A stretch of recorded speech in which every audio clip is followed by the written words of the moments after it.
What is up, everyone, and welcome to the WAN Show. It's going to be a chill show today. A quiet show. Yeah. You know? A well-bred sort of show. What does that mean? I don't know. We got a lot of great topics for you guys today. We're going to be talking about Windows as a subscription. It actually makes a ton of sense, and we'll be explaining a little bit later. Also, how is it even possible that the LG Wing is the front runner for the phone that I have to switch to? So we'll be talking a little bit about the ongoing community voting that is taking place for my phone. What else we got going on today? I know how. Epic Games charges licenses for Unreal Engine even changes them, but yes. Yeah, that's correct. Even if you don't pass that $1 million mark in revenue for selling a game like they had in the past. But maybe it's okay. That's a top topic for you? Maybe it's okay. What else is what's going to beat it, huh? Oh, well, how about the $10,000 to $17,000 first-gen Apple Watches that are now obsolete? Called it. You bought a. I called it so hard. I was like, this is stupid. Even Apple figured out it was stupid. Sorry, we'll talk about it later. I have a hard time caring about that. And then what's your next one? You're just going to make me keep picking them? Yeah, I mean, YouTube's mobile ad changes. You figured it out. YouTube's mobile ad changes are going to have a significant impact on. Yeah, I don't know anything about that. Something. YouTube Premium. Maybe. All right, let's roll the intro. So does he.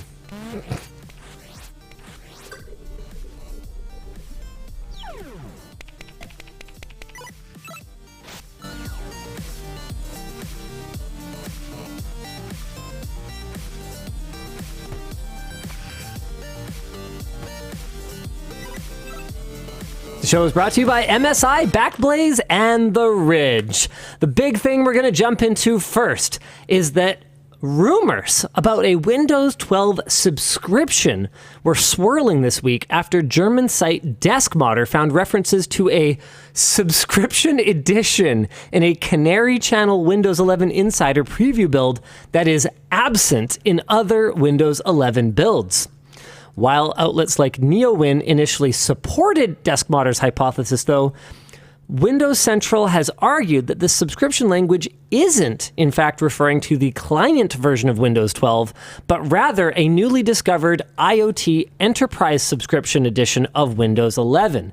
However, and this is actually my theory, the subscription language could be a reference to new features in the future version of Windows that will require a subscription, like the inevitable rollout of a consumer version of the Windows 365 Cloud PC service, or that's not what I actually think it is. I think it's going to be more along the lines of AI features like Copilot requiring a subscription service in order to keep them going. I think like a pro style. Exactly. Well, just like you would see with something like Stable Diffusion right now, where, sure, Cortana or BingBot or whatever, I don't care what they ultimately call it, the stupid bar that you can't get to go away, actually you can get it to go away, but the stupid bar in the bottom of your start menu, whatever they call that thing, you could ask it a question and you could either be put into a long queue or you could get priority service and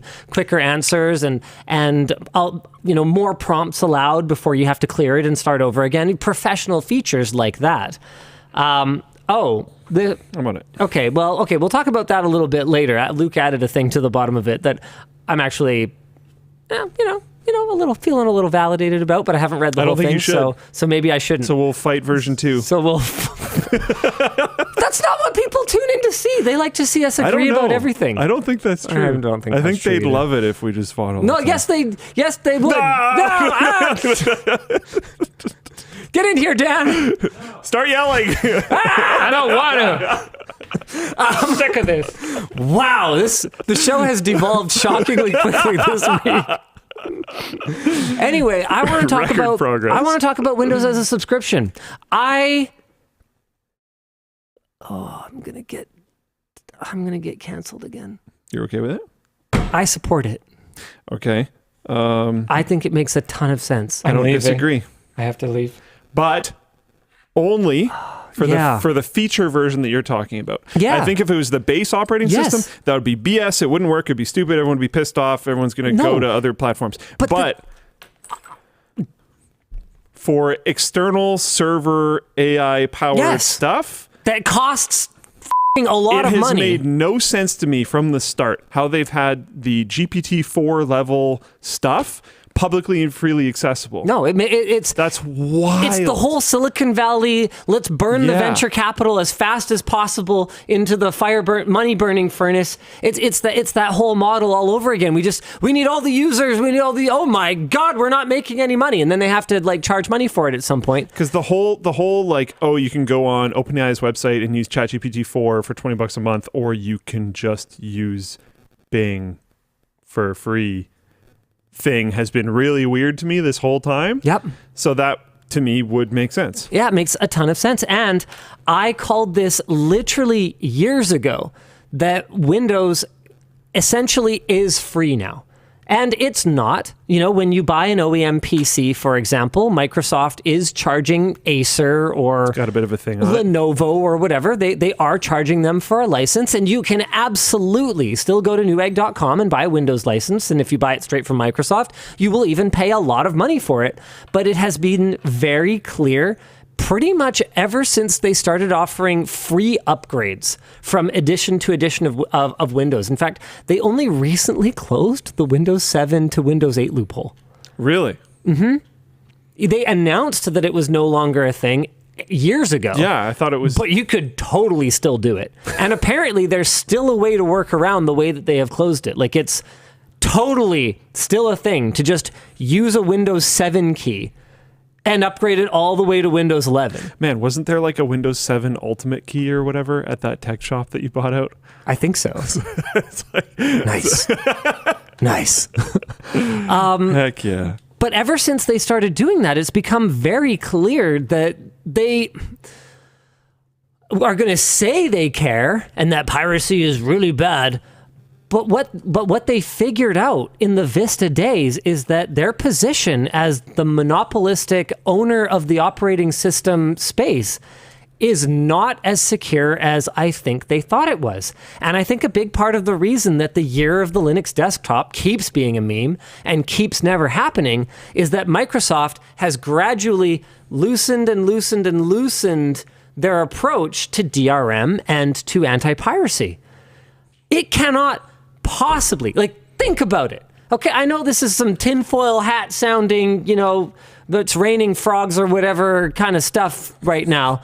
But if Microsoft, if they cared that you pirated Windows, oh yeah, could they stop it at this point? With the amount of phoning home, they could make it way harder at the very least. It is literally okay, here's an example. One of the things that you can't do if you don't enter a license key into Windows, because when you install it, you can just say, I don't have a product key. That's actually a button.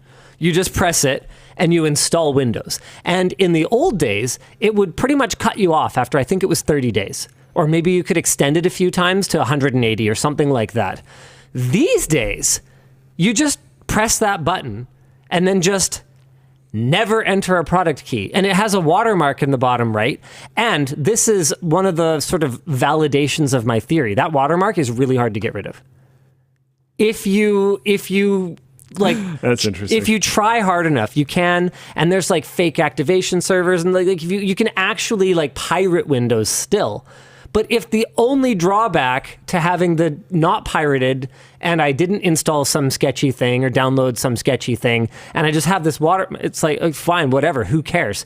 And there are technically other drawbacks. See, this is another thing. You can't not change your background. You can't change your desktop background if you want to do it in the modern control panel settings menu. If you just find a picture and right-click it, background, it totally works.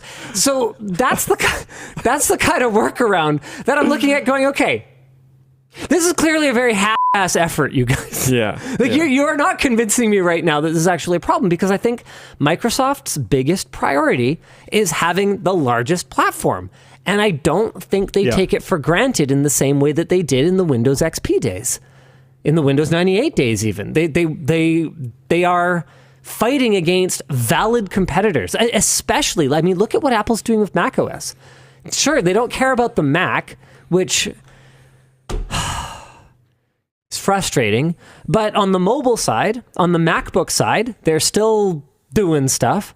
And on the gaming side, those things are actually getting powerful enough to run real games on Apple Silicon. And they are finally courting developers on the Mac side, having seen how much revenue there is on the iOS side of things, I guess, or whatever it is that finally prompted them to be like, huh? Oh, yeah. Computer games. Like, when's the last time you even heard them called computer games? Yeah. Back when Apple was a relevant option for it. Yeah. So the way that I see this is Microsoft will ultimately move to free to play.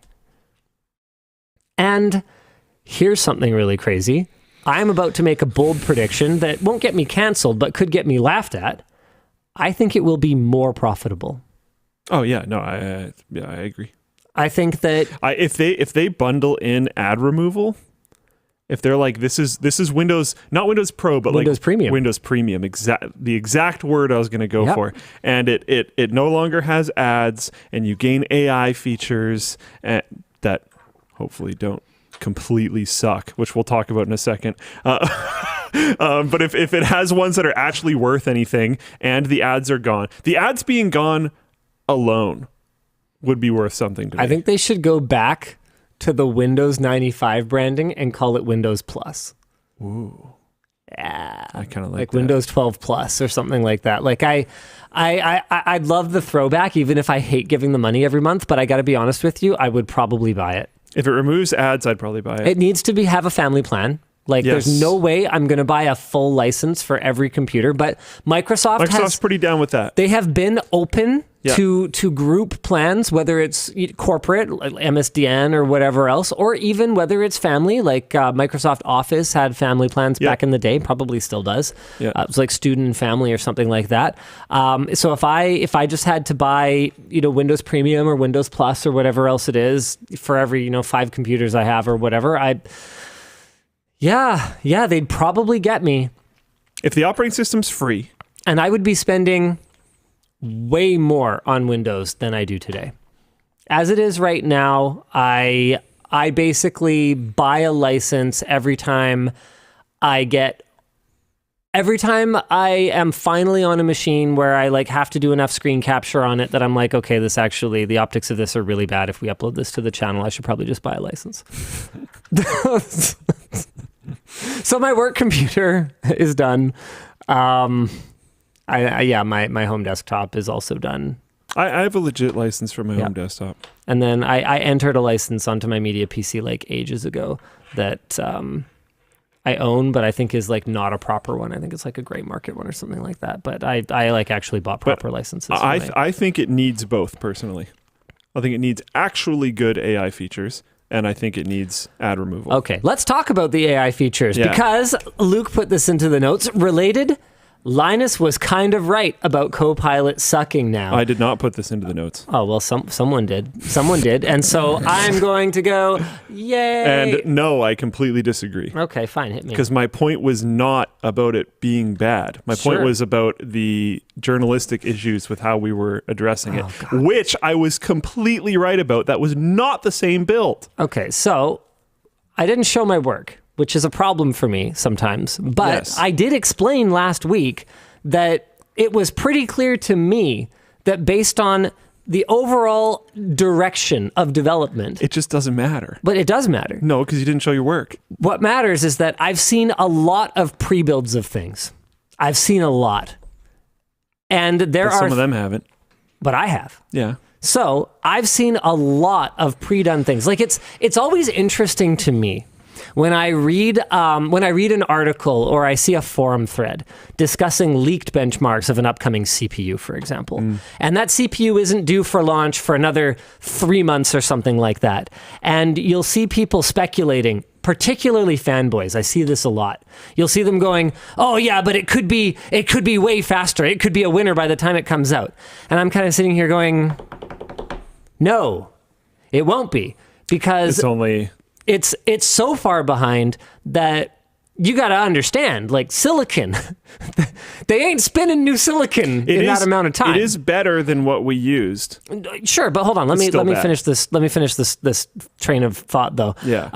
So it could get a little bit better. There could be driver optimizations. There could be this. There could be that. But there's not going to be enough across the board gains unless they are completely re-architecting this thing, which they aren't, because if they're sampling it, they aren't. That's just not how it works. But these are things that I feel like a lot of people don't have exposure to and don't know how much you can extrapolate. At a fairly fundamental level, these models still hallucinate too much. Yes. And when it hallucinates too much, Microsoft isn't going to want it to be just willy-nilly changing features on your computer. Hallucinating your desktop background all of a sudden being hardcore XXX content or something like that. Yeah, so like they had to be really careful about it actually doing things, so instead it instructs too much. I also think that there's I also think one of the things that was clear to me, and that I didn't show my work for, was that they had serious usability and potential liability concerns around it being able to too independently control your computer, and also security concerns. Yeah. If Copilot was able to actually change system settings on its own, all of a sudden, you don't have to compromise the system. You just have to compromise Copilot, and you can do whatever you want. It's basically like if you manage to compromise PowerShell, essentially, at that point. And these language models are very sus when it comes to compromising. So, I was right that... I was still right. Nah. Except I was right. No. So based on the amount of beta software that I've seen, just for a throwback, actually very unhelpful. Based on the amount of beta software that I've seen over the years, based on what was the obvious design constraints that they were working within, the concerns that they were clearly trying to address, it was pretty clear to me that it was not going to be useful in the way that I would want it to be. Because to me, Copilot is not really that useful if I have to touch my keyboard anyway. By the time I touch my keyboard, I might as well have just done the thing. Do you mean your mouse? Either. You have to touch your keyboard. Because you want a mic into it. Okay. Yeah. So it's, well, no, not just activating the mic. I just mean, like, if I ask it to do something, and it's like... My point is, you're talking about without touching my keyboard, so how did you just ask it to do something? Oh, no, no. I mean, I assumed it's voice activated. I just mean, once I ask it something, and it just goes, hey, I found a guide where you can look up instructions for how to press start and type CMD and then run a command, and I'm sitting here going, well, sure, fine, but I could have just typed in that question then, and then my hands are good. My hands are on my keyboard already anyway. For the most part, it is Bing Chat that is a lot easier to get to. Yeah, which is still neat. Not a Copilot, and I think it's a branding issue right now. That's interesting. Or maybe what this is just obviously a very, very early version of it that just isn't that useful, which is all I really said last week, 2 weeks ago. He wasn't saying that it needed to be telepathic. He just said it weirdly.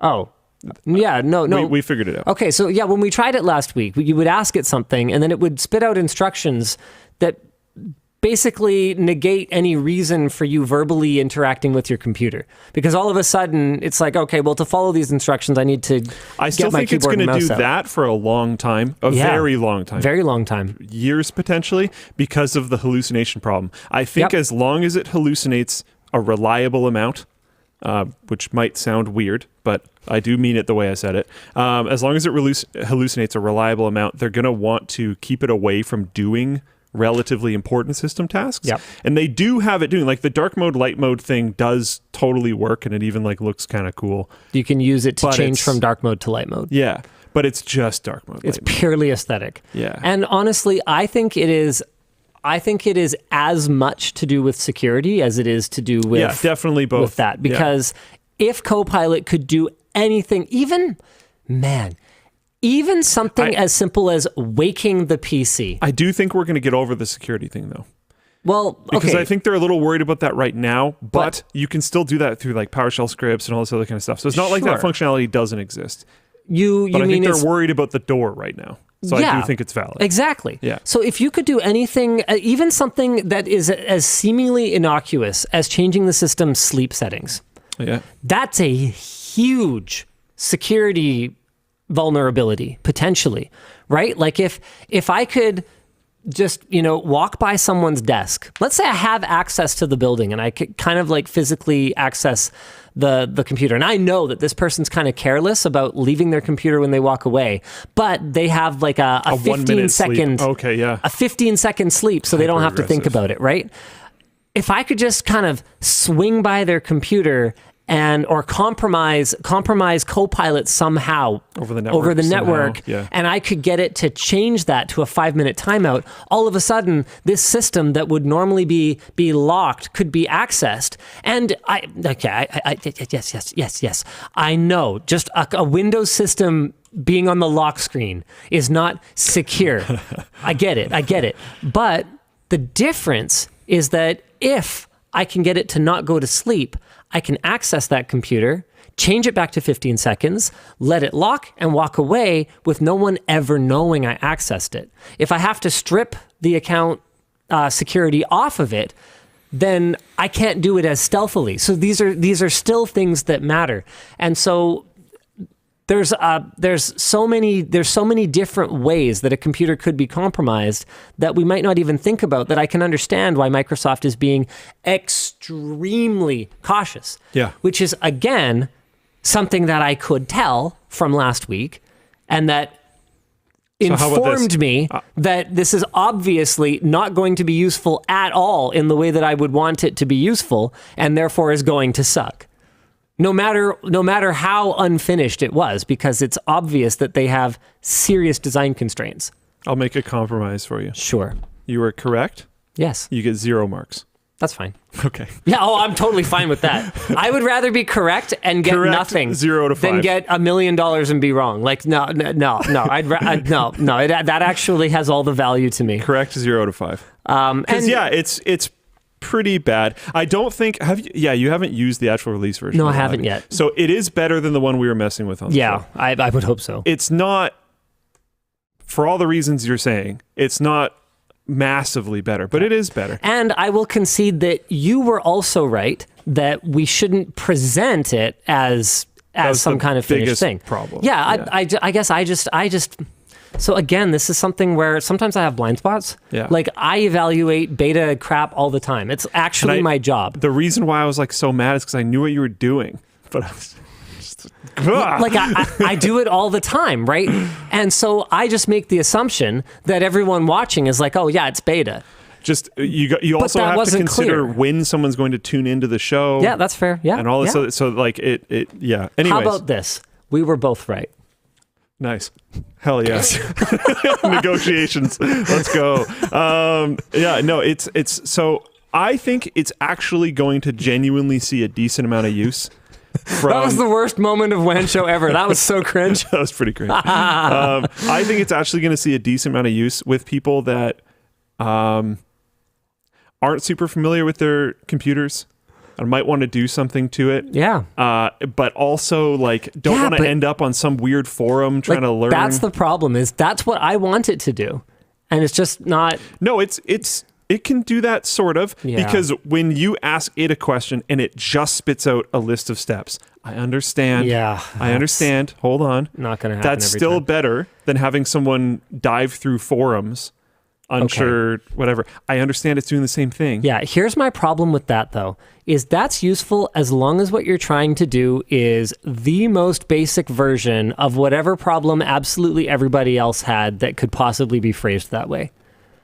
I had an issue while I was working on my review of the Bigscreen Beyond, where I couldn't figure out how to close a floating desktop window. So basically in SteamVR, you can go into your menu, and then you can grab a view of your desktop, you can pop it out, you can put it somewhere, and then you can close the menu and it'll just hang there.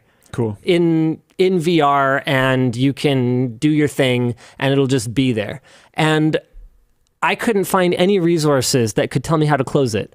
I found a dozen articles announcing the feature. I found screenshots where the interface was slightly different and it had like an X, like it had an obvious way to close it. And I don't know if it's just because they've recently updated Steam VR in a big way and I haven't got the latest version of it yet or something. It seems to be kind of broken right now for me or something, or maybe there's a button, but I couldn't find the instructions. And because pop-out window VR issue, or basically anytime you have a problem with oh man, another great example of this is I was having login issues in Minecraft Dungeons, which it's like just a black screen because it's so annoying. To install Minecraft Dungeons, first you have to log into your Microsoft account in the Microsoft Store. Then you have to download the launcher. Then you have to log into your Microsoft account in the Minecraft launcher.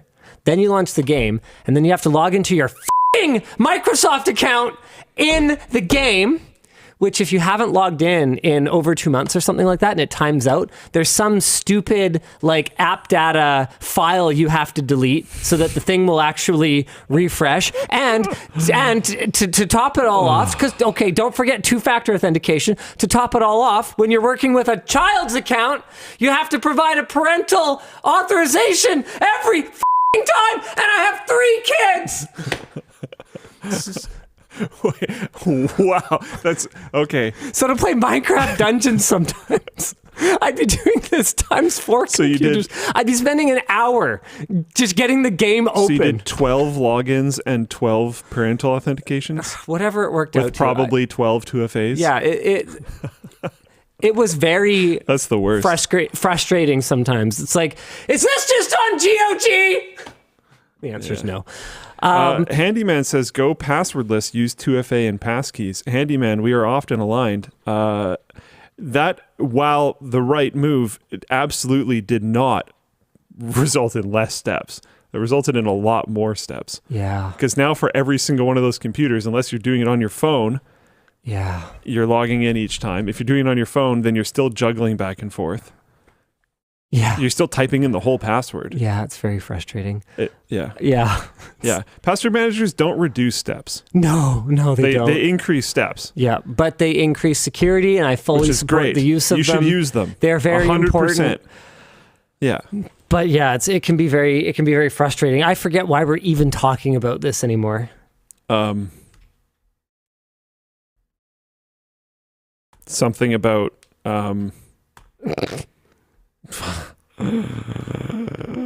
something about getting steps. Yeah, right. So when you search for something in Copilot and it provides you instructions in that manner, the odds of those instructions being just like the brain dead obvious one that actually has nothing to do with your edge case is pretty high. Because like in Minecraft Dungeons, whenever I tried to troubleshoot authentication problems or login issues, it was always like, reset your password. Yeah. So, no, I actually have an actual problem. But especially because it's a piece of software for children, most of the time when someone is searching for something about it, it is going to be that. It's actually going to be that, which naturally surfaces all of those answers and all of those help articles when actually they're completely useless. And what I need is some obscure Reddit thread somewhere, right? And here's my biggest issue with Windows Copilot is effectively the hallucinations. Yeah. There's this issue that we've had for a long time, which is where it'll start hallucinating more the longer you have a conversation with it. And things like Copilot, they make you want to have a long conversation with it. Yeah. I feel like designers... They kind of egg you on. Yeah, I feel like the designers are like, oh, people should use this a lot, right? So it doesn't really make you think to reset the conversation. And there's a lot of threads of people just playing around with it, and when everyone plays around with it, they do the one cool thing that it can do, which is dark mode, light mode. So people do that, and then they'll get it to do that, and then they'll start asking it other questions, and just mid-conversation, it'll be like, do you want me to set it to dark mode? And it's like, what? Like, I didn't ask for that at all. But now That's it's awesome. like, can you click the button? I want to set it to dark mode. I want to do this. And it's like, what? There was somebody was talking about Yeah, how it's like a kid that learns a new song on the recorder at school. It's like, Yeah. wants to show it to everybody. Yeah, I'm trying to find where this article was from. I can't find it right now, unfortunately, but they said that they were using it, and while talking to it, it asked them it told them that it should ask it a joke. Ask it a joke. Yeah. And they were like, what? Okay. And they got it to tell them a joke, and they were like, okay, and then just like went back to what they were doing, and they're like, what is this? Someone else asked it told someone to ask what its name was, Uh-huh. and they were like, Ooh, okay. that's a little weird. And they asked, and it was like, I'm Bing Chat. And it's like, what? No, you're not. You're supposed to be Windows Copilot. So there's some the same issue we've been having literally the entire time, things going on, which makes sense. You should be able to expect that. But yeah. All right, let's move on to our next topic. Why the LG Wing? You guys. I called this. I was so okay. I called it. I even put my thumb on the scales a little bit because I mentioned the Fairphone in the video, which I really want to review. Yeah, don't you like flash the Fairphone in some video recently? Well, or something? I think that might have been the problem. It was. So it's not that I've switched People over to rallied it. over it. I'm still on the Note 9, but the Fairphone 5 was winning the voting for the new phone that I'm supposed to switch to and review. And I was secretly pretty okay with that because I really want to try it. I think it's a really interesting device. I haven't seen a phone. It was like going back in time. I put my finger under the little fingernail thing and I popped the plastic back off my phone, and there was the battery, and I was like, what? Nice. Yeah, exactly, right? It's a cool moment. And so the Fairphone was far and away leading the pack, like way ahead of everything else, because I actually mentioned it in the video where I was saying, oh yeah, something like the Fairphone might be kind of cool, wink wink. And then Reddit, being Reddit, went completely the opposite direction with this, and ever since I showed the Fairphone in the Google whatever they called their 2023 event coverage that we did, I think yesterday or the day before, LG Wing has gone gangbusters and I think is actually leading the pack now. What is the fascination with the LG Wing? It's because they think it'll be horrible. That can't be the only reason. I think it is. There's no way. Come on, guys. Some justification for this. I might have something that can get you out of it. Me too. Okay, hold on here. Let's see if we can find. Oh, uh-oh. Oh, I wonder what Dan's is. I wonder if it's the same as mine. Let's just go here. Let's see where the voting is sitting right now. Oh, no. See, I don't expect this to win, but I want more attention on the great form factor. If it was great, it might have sold a few. Okay, so if everyone watching... Hold on a second. If everyone watching WAN Show... Okay, I don't have permission to view my own channel. See, this is what happens. You put Dan in charge. It was your decision.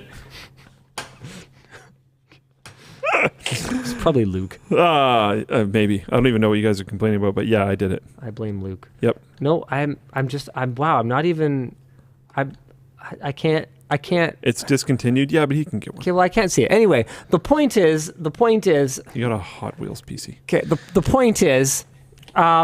if everyone watching the show right now goes right now and votes for the Fairphone 5, can you stop? Can you stop? Okay, if everyone goes and votes for the Fairphone 5, we can win this.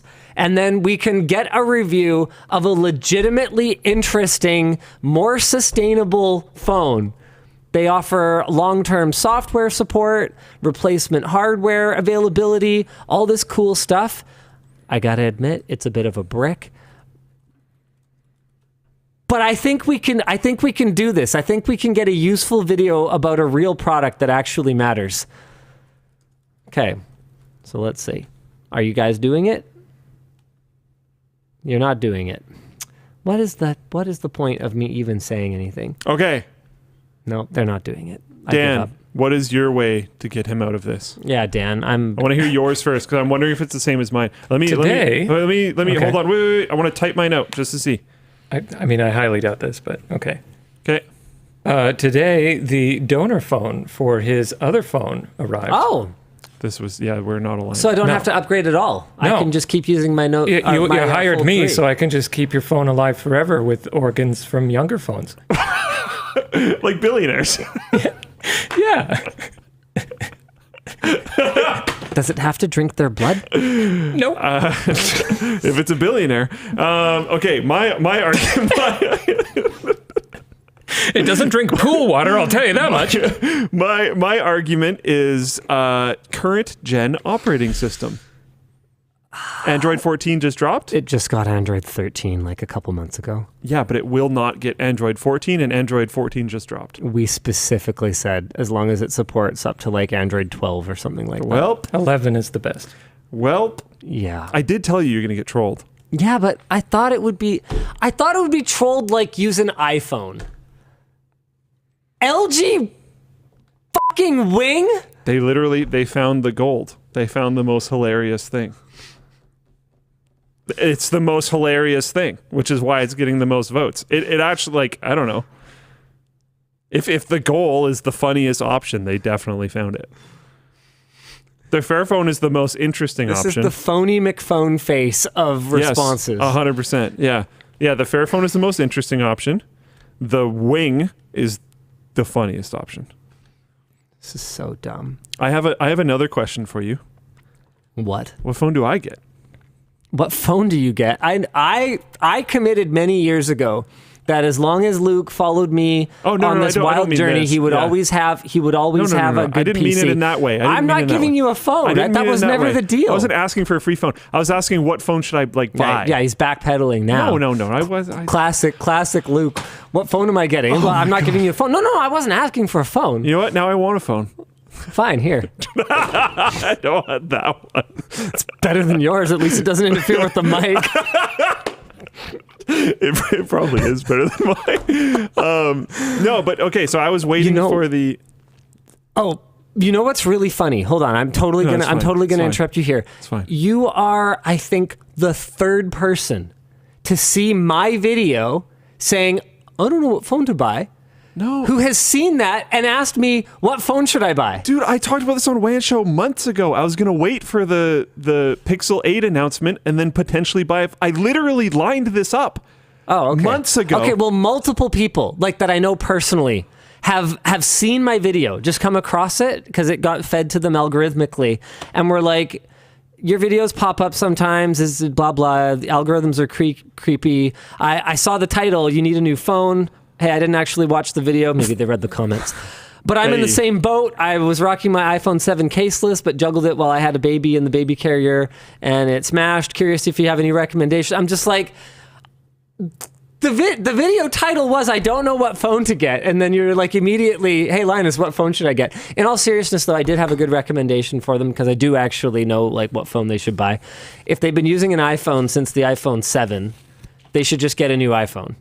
Because clearly they're happy with the experience, and a new iPhone is just going to be that, but like more better, which is probably all they need. That sounds about right. Most people don't want to tinker with their phone. They just want to make phone calls and text people and install whatever mandatory app for whatever stupid IoT thing they bought. Like that's pretty much it for almost everyone I know who is not a technophile in my life. That's all they care about. Okay, I'm like navigation. Okay, I'm gonna let you finish now. T-Swift. Like months ago, you like asked me when I was going to get a new phone because my phone is doing interference and it's partially smashed and all this kind of stuff. And I said I was waiting for the Pixel 8 announcement. And then the Pixel 8 was announced. I get the Pixel 8 Pro. I feel like I'm like kind of sketched with Google, like pretty aggressively. And I'm not just saying that because you said it in your video. I'm saying that because of domains and podcasts both being killed in the last little bit. Yeah. Clearly they don't care at all. So I'm a little I think the commit level for Android is extremely high. I actually Android, yes. I have another video. But what about Pixel?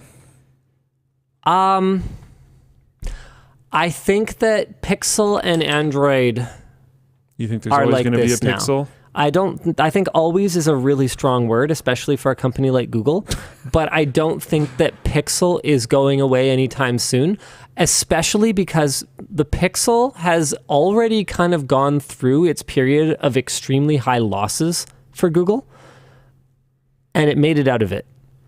As far as I can tell, people that I know, again, back to the non-technophiles in my life, they're honestly a far more useful barometer than talking to people like you. It's like if I talk to you about like, oh, what are the coolest phones right now? You're gonna tell me, you know, some enthusiast shit that you read about on Reddit or something like that. Like that's not useful to me. I want to talk to my aunt and my uncle and my siblings, people who don't follow this stuff. Like what is actually penetrating outside of the tech bubble into these other spheres, right? And Pixel is showing up now. I'm hearing about Pixels from other parents of kids at my kids' school, right? Like, so it seems like, I still don't see a ton of them out in the wild, but it seems like it's shifting a little bit. It's shifting. And I think that momentum is going to carry on, especially now that Google is saying that they are doing what I've been saying someone on the Android side needs to do, which is commit to long-term software support for these bloody things. It's also great timing because the hardware has finally reached a point where I think it is actually conceivable that you might still want to be using that phone in 7 years. 7 years. But remember, Google's vertically integrated. 7 years is a long time, but they're also committing to make sure it stays usable. And that hardware, it looks like they didn't talk about it much. Google committing, though, is like... I know. This is the whole problem. That's the whole problem. But sometimes Google does stuff and then is just like, sorry, forget it. I'm not going to do that anymore. Sometimes they take that approach, but then other times they really have shown incredible tenacity and long-term thinking. I was planning to make a video about this, and I think we'll do it because it's not really about anything specific. Or wait, no. Yeah, no, I thought of something specific we can make it about. There's like premium Chromebooks or something coming out or something like that. And so we'll kind of tie it into that. But really what the video is going to be about is that Microsoft and Apple have lost an entire generation of computer users. Yeah. And I don't know if they even realize it yet. Yeah, no, okay. You said you're doing a video on this? Yes. Good, because it's actually a very interesting conversation. One of the smartest things that Apple ever did was get Macs into the classrooms. The educational discount, equipping every school I could think of with a computer lab full of Macs was genius. Absolute genius. Because when you're at the store and the options are this thing I am familiar with and know how to use. If you're a parent and don't really care that much. Or this thing that I have no idea how it works. Which one are you going to pick? But not even, so... Yeah. I mean, as an adult. Yeah, like when you grow up. But I think even before then. Oh, for the parents, yeah. It's whatever the kids come home and like, especially, you got to remember. I use this thing at school, I need one for home. You got to remember, this is in the context of the 90s, right? The 90s, early 2000s, when not every household had... Just trying to think. Did everyone I know have a computer in like 2001? Most did. Probably not all yet, though. A lot. Yeah, it was a lot did. Late 90s, though. Not everyone had a computer. Most not no. even. Yeah. Not even a little bit. That was a very man, looking back really at it, that was a jump. Fast transition, especially given how expensive they were. Best Buy was popping back then. That's crazy. I used to go to Best Buy to like hang out. I'm not even kidding. So anyway, so back to this whole thing. So back then, yeah, the kid just telling the parents, yeah, this is the one that like we have at school. When the parents don't know how to use either of them yet and don't use either of them yet, unless they're using a computer for work, that could dictate their preference, right? And so now we're seeing that with Chromebooks. My kids have to have a Chromebook for school. If they didn't have Windows machines at home for gaming, they would have more hours logged in ChromeOS than they would have in macOS and Windows combined. And, this is happening. This is such a slow boil. It's happening so slowly and so quietly that I feel like a lot of people aren't noticing this. Chromebooks can have Steam now.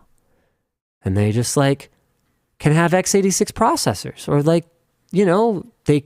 I didn't know that. And they can have, and yeah, oh no, that's been for a long time. I didn't know that. And Crazy. now like better, more premiumer ones are coming out that might actually have decent onboard graphics. You could play some Sea of Stars. You know, play some older games, some pixel art style games. Proton? Play some Overcooked. No, I don't think so. Is it Proton? I'm actually not sure. There's definitely native games, but you might need Proton. Does it use Proton? Steam on... My dad just coming in here. I had a computer in 1983. Well, yeah, we know, Rob. Have I told you the altar story? Yes, it is Proton. Yeah. So they're using Proton, and then hold on, we'll get to that. It's okay. We'll get to that, and then the thing is, Proton is getting so much better, quietly in the background. Oh, it's just Steam Deck. Is the year of the Linux desktop going to be f***ing ChromeOS? Depending on how this whole Windows 12 subscription thing goes, maybe. Like what? Yeah, maybe. So sorry. Back to my point about Google having an extremely long game approach sometimes. I think that Pixel is their long game answer to Apple not just completely owning the North American smartphone market. Okay, I think they need it. I have an offer, a question, and a story. Okay, let's go with the story, because I think it's about your dad and his computer. Yeah. So when my dad was up at the altar getting married to my mom, he leans in and tells her, I bought a computer this morning. I would have waited until after. Yeah, I think I might have gotten some part of that wrong, but it's essentially that. Amazing story. Clearly I wasn't alive for it, but great story, and I believe it 100%. Super sick. We always had computers around. For my birthday one year, I got a definitely legit CD. I'm pretty sure it was actually a CD with just a whole bunch of games, names of games written on it. You put it in, you could load any of them up. It was awesome. It was sick. That was huge at that time. All true. Yeah, apparently I nailed it. Let's go. Okay, which one next? I don't remember the other thing. I'll take the offer. The offer. Oh. It's probably going to be a bad offer. It is. Yeah. You're stuck with the Wing. Okay. I can take the Fairphone. Or the Note 9. No, I don't. Tell you what, let's let Reddit decide which of Linus's phones. There's the broken Fold 3. Not for long. The working... Hey, I'll take that one. The working it's pretty Note good. 9. I'll take that one. It's going to be great. Yeah, but this is Dan telling you that. Yeah, No, I I trust full him. of... He's good at fixing stuff, legitimately. Yeah, but he doesn't even know if it's fixable yet. Yeah. You could literally end up with a broken phone. He'll find a way. Well, the side screen on the new one works. The Note 9 at least works. It's like more smashed up than my phone is. Okay. Then the question, Fine, I guess. what's your question? Why the Pro? Because it's a lot more. It's $300 more US. So it's like 400 Canadian dollars more. And from what I could tell, it's not that huge of a jump. So RAM. The camera is a lot better, and it's better in ways that I think with advancements in computational photography over the next 7 years, which is a long time, that I think it will provide a much better platform for taking better pictures for longer. That is my theory. I don't actually have anything to back that up, but I think having those better sensors in the ultra wide and in the telephoto are going to be significant. I know you don't take a ton of pictures, and I know it's not the most important aspect of a phone's performance for you. I do take pictures though, and it is pretty cool whenever you're in a moment when like there's a group of people taking pictures, and they're like, "All right, who has like the best camera?" And you can be like, "Yo, me." It also has a bigger screen. which you have large hands. What is your excuse for using a smaller screen? Like, why would you, like, I have to. Like, just use a bigger phone. Like, what are you, dumb? Are you angry about this? No, not even a little bit. Just get a fucking Pixel 8 Pro. Small phone syndrome. Small phones aren't allowed to, big hands. Well, no, they're for me. I'm just saying that you can't take them. If you can comfortably use them, then like I can't see a reason not to have more screen real estate. Remoting into systems or whatever else. It's just really nice to have. Also, your eyes suck. They're pretty okay up close. Yeah. I you know what? Just trying to throw shots. Yeah. Oh my goodness. Yeah. So other reasons is that it's not just photos anymore. So now all of a sudden with that new HDR enhancement and night sight for video, again, I think that I didn't notice that was better camera platform you're going to have, the better potential for processing there's going to be in the long term. This is purely speculative, though. I have no way to back this up. The 4 gigs of RAM is fairly intriguing to me, in regarding long term. You know what I mean? Because we've watched this steady march always. Yeah. Things either become, coded in a way where the developer just didn't literally care in the slightest. Or just actually very inefficient, or just actually bigger programs that need more RAM, even if they are coded very well, etc. Yep. But the march of things that eat more RAM is just constant. Yep.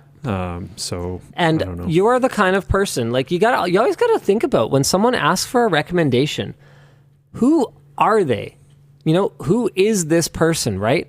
And so you're the kind of person that when I think about that, I go, oh, no, he actually conceivably could use this thing for 7 years. Yeah.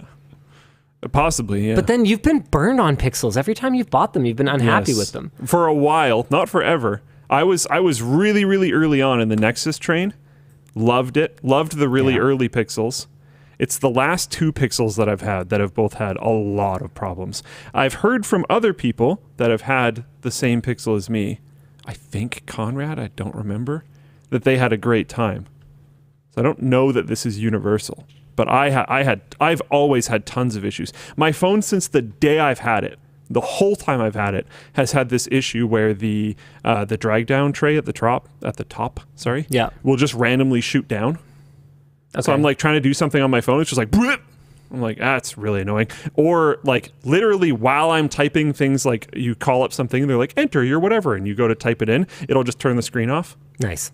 And I turn it back on, and then I'm moving my finger to press the next button. It'll turn the screen off again. It's like, oh my God. That happens a lot on my Note. The near sensor thing. The proximity sensor at the top. Yeah, it's in a really inconvenient spot on this phone too. So you'll go to, it stops.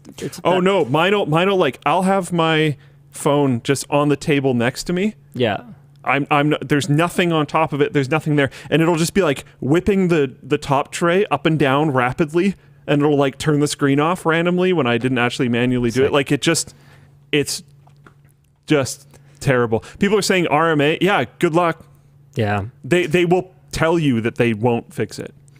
Because they're just I wish that I could recommend to you, the 2023 edition of the Note 9. Going back to this phone, there's definitely things about it that are dated. It's pretty slow by modern standards. But like compared to okay, here, hold on. I've actually got it with me. You have spirits around you? Yeah, I don't know. My last Pixel I had some problems with. I think it was like call reception or something. I don't remember what it was. Compared to the Fairphone in the hand. Wow, what the heck? Just it feels downright modern. And the Fairphone feels downright... The Fairphone definitely does not feel modern at all. Downright brick-like. I don't mind it too much, but it is a thick boy. It's definitely chubby. No jack? What? No headphone jack. Even Fairphone doesn't have a headphone jack anymore. I mean, it's thick enough. You'd think they'd just do it. I'm not even like trying to... Luke's review.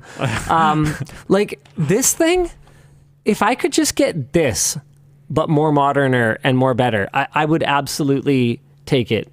Integrated stylus, Okay, you got the headphone jack, micro SD. I don't think. Oh yeah, it's dual SIM or SIM plus micro SD. You know what I have found myself using really lot is the iris scanner.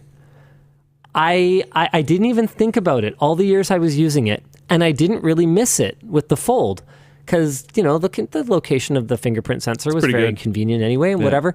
But there have been times ever since I switched back to it that I'm like, oh, my hands are wet. Oh, it doesn't matter. Boop, and I'm into it again. It doesn't have a stupid gaping bullet exit wound hole in its display for no reason. I still think this might be the phone that had the skinniest top bar, but that contains everything, and that you just have a perfectly square display with no holes or notches or anything like that. It doesn't exist. So, oh well. Wait, we're supposed to do a couple. Hold on. Here's the next question. I have one more thing. Oh, okay. Now, what bundle do you get? Bundle? Because I thought the Pro comes with the Pixel Buds. Or the Pixel Watch 2. Oh, well, ugh. And here's a weird caveat. Yeah. Pretty much both of them I'm just going to be reselling. Because I can't do wearables because I'm going to just lose them immediately. Okay. That's been a thing forever. And then the earbuds, I have that ear thing, so I can only wear the ones that hook in my ears. I can't wear and those are the insert ones. Get the watch and try it, then flip it. Okay. Yeah. Yeah, I would do that. All right. Because, maybe the watch will actually be good. Maybe. This time. Maybe. Yeah, apparently they fixed the battery life issues, so you should be getting 24 hours. So there are some things, heart rate tracking, stuff like that, I think I've been thinking for a long time I should probably get a watch for. But I haven't wanted to get an Apple Watch because, my experience of having AirPods and needing to use those with my Android phone, I haven't asked anyone. No, you can't use an Apple Watch with an Android phone. Oh, yeah, perfect. So if you want to know why I was wearing one for so long. It's just like a protest. I was just memeing. For the meme? Yeah, cool. Yeah, I was literally just using an Apple Watch as a watch. It did absolutely nothing else other than tell the time. And I don't know. It was my silent protest about the state of Android wearables, is that I would rather wear an Apple Watch that does nothing but tell the time than wear an Android wearable. Have you been able to use the watch yet? Which one? The Pixel Watch 2? Yeah. I didn't even know we had it yet. I don't know. Oh, yeah, no, I haven't touched it. Okay. I haven't touched the Pixel 8 or Pixel 8 Pro yet. Okay, here's the next color. I'm just going to go through the whole... You're just going to keep asking questions. Yeah, the entire shopping You're going to have to actually send a merch message if you want to ask me another question. Archive. What color? Oh, I don't care. Just put a D-brand skin on it. Oh. What does it matter? Yeah, fair enough. Yeah. What kind of stupid question is that? It looks like the screen's broken on this one. That's dbrand.com/shortlinus. Let's go. Doesn't that look like broken screen? Yeah, it does actually look like kind of a broken screen. How did they choose that? That one also almost looks like broken Floatplane Chad's asking what financing should he get? Yeah. Well, go to Dell. Apparently, that's a good question. Dell Financial Services is not in Canada anymore, which is why they didn't offer us financing. Not because they just aren't pushy about it necessarily. Oh. Yeah. Man, I'm so excited for the next part of Secret Shopper, guys. We look at all the systems. We see if there's any shipping damage. Spoiler alert, there is. Ooh. Yeah. So, man, it's gonna be a freaking roller coaster. And then I think next week we're gonna be shooting the next part where we look at tech support. Help me find That's more shot already. to ask. That's shot already.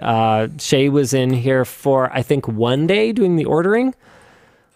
Let's just say it wasn't one day to get all the tech support stuff done. So, yeah, there's definitely going to be some interesting stuff. I don't know anything about it yet, but I do know that it took a long time. What carrier? Would you like to discuss that as well? Actually, no. Any accessories or... what cell phone plan, anything like that? No. Okay. Not carrier or cell phone plan. All right, you're done now. We can actually do merge messages now. You're just paying for it for sure. Okay, all right. This is true. Company phone plan.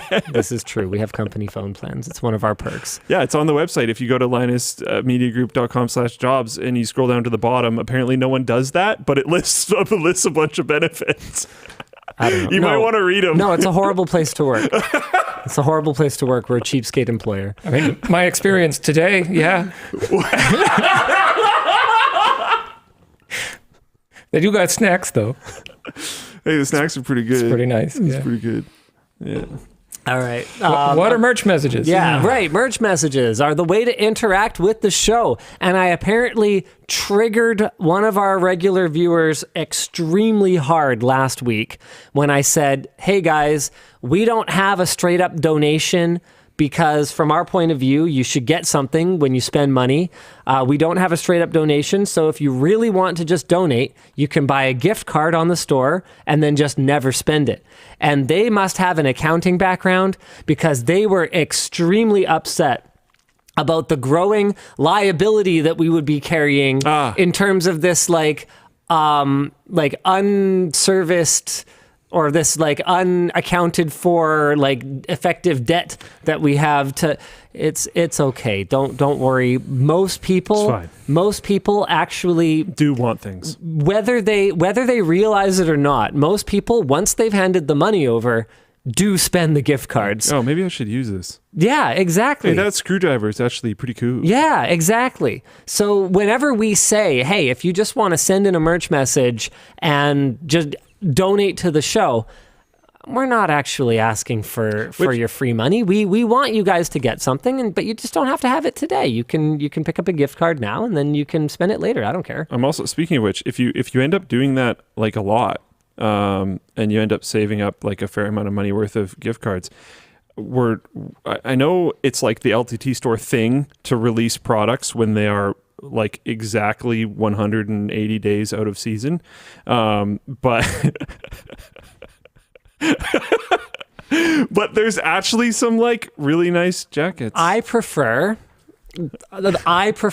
to message it as we release products when they are exactly 100% ready. There you go. Yeah. There. And sometimes and that just always. It always takes about half a year longer than we'd like. You get the idea at the right time, but then you have to perfect it and it takes too long. But anyways, yeah, like some of those, like it's very expensive, but that 3D down jacket is like the nicest jacket ever. So that's pretty cool. Luke loves the 3D down really jacket. nice. I actually really like the 3D down jacket. This season, though, I'm actually wearing the rain jacket. Or what do we call it? I think it's windbreaker or rain jacket. I don't remember which. Yeah, I think we don't advertise it as a rain jacket, but it's definitely a really good one. Windbreaker. Yeah. Windbreaker. Yeah. Oh, I actually love the windbreaker right now in like this climate, that's perfect for sure. Yep. Yeah. But that's not the big one that we are talking about this week. Oh, right. How to send a merch message. So that's what you're looking at down there. They go to our producer, Dan. Hey, there he is. And he will either send them to someone internally who can answer your question and get back to you later, or he will respond to you down here, or he'll just throw your message up here if it's like, hi, Mom, or he will curate them for us to talk about later on the show. So he's got a couple curated ones to hit us with now, but first, I just want to show you guys what we've got going on the show. Oh, hey, I guess Tatjana's off probation. Cool. We have brought back the short circuit long sleeve. She's our materials specialist. So she's working on some really cool stuff that we've got coming with. Basically, what we realized is that we really like to pick really cool and awesome materials, but sometimes we run into development problems, like you were saying, that make our products take a really long time because we don't have like a scientific background in materials. So Tatjana does. Now we do. Yeah. So Nice. she's been working on things like, quantifying water resistance of various materials or helping us identify why that material stretches in a way that makes it not really suitable for this style of garment and how we can modify it and stuff like that. So the long sleeve short circuit T-long? Really? Is that what we call it? No, short circuit long sleeve shirt is finally back. The story behind this one is hilarious. We conceived of the design ages ago, and then we printed it on these American Apparel long sleeves, and then they were like too long for me, and I was like, oh, this is a really weird shirt. It's too long, and but we already printed them all, so Some might I guess say we'll it's sell it T-long. and just. So we'll sell it, and we'll just say up front that it's a lanky fit, and so it's back. It's back with the nice long sleeves that you guys remember. Of course, if you have shorter arms, you can just bunch it up. Yvonne absolutely loves this one, wears it all the time. But now it is even better because it is made out of the same material as our tees. Yeah, it's nice. It's really nice. So it's got that same great fit, that same super cool design, and a better material than the old American Apparel-based one that we were never able to get back in stock, which is why we never did another printing of them. So LTT, first-party long sleeves are finally here. Uncle Skip, I will get you one. He bothers me like every 6 months. About these? His American Apparel one, like ripped around the collar, yeah. which was apparently an issue with some American Apparel garments, which is one of the reasons that we pursued getting our own. And so he bothers me about it. Like every once in a while, he's like, "Hey, have you restocked that yet?" I'm like, "Okay, yes. I will get you one. I will get you one." Yeah, really excited about that. We also have what's the other thing we're supposed to talk about on the store? I've always liked the aesthetic of having design stuff on like the arms and then not a ton on like the trunk. I really like this shirt. Oh my God, the bread plushie is available for pre-order. Yes, we are doing a pre-order because no, I am not just going to produce an arbitrary number of bread plushies and then just hope we sell them. We are going to produce exactly the number that people order, plus a few extras just in case of RMA. Yes, you can squeeze my bun. It's so squishy. Yeah, it is very squishy, Luke. Anyway, that's up on the store. Also, hey, Dan, we might need to throw you on the camera real quick here. Oh, yeah. Hold on, I have a new transition for the Luke cam. You're going live There. cam or Luke cam? It's Luke Cam. I just put it on the Luke Cam. The people have better things to do than sit and wait for WAN Show. Wait, no, they don't. We have 2 new pins on the store. We're calling them FailedPlane pins. Yeah, there's an explanation for that. Oh, gosh. Do we have more zoom, Dan? Yeah, but Luke, are you really going to hold it up where the lower third is? because I have to do No, I'm trying Oh, to... yeah, here we go. go on his face. Okay. Don't switch to this camera. But I did. Does it need to be back here? Dan, are you okay? No. Oh, yeah, there we go. No, we can see it, Dan. We're good.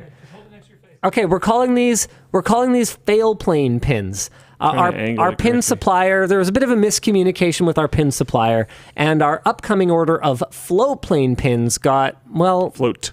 they got screwed up. So now we have these. We didn't want to throw them in the trash, so we decided to accept the order for them and list them for free as a bonus bin item. So in the bonus bin item, we have these pins that are not exactly the design that we intended. Like I think they have fill in them when they're not supposed to or something like that. So if I remember correctly, it's kind of hard to see. I think. Yeah, they have kind of like a iridescent, multicolored thing, kind of like some of the RGB ones we've done in the past. So it kind of looks like that on the back. They really can't see that, Luke. I think it's easier to see on the black one, Luke, particularly on the edge of it.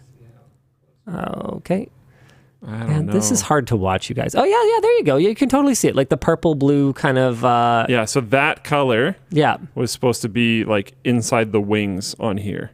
got so they it. still look great, to Yeah, be they honest. still look super cool. But it technically Okay, thanks, wasn't... Dan. It technically wasn't what we ordered. we ordered. So we're calling them FailedPlane pins. Yeah. And when you place an order, you'll see them in the bonus bin. You can pick all kinds of cool stuff in the bonus bin. We like intentionally put really good stuff in there all the time so that people will see them and be like, "Oh wow, what a cool bonus in this bin." I honestly, I see the design idea of having it filled. Like it does look kind of like partially done. Mm-hmm.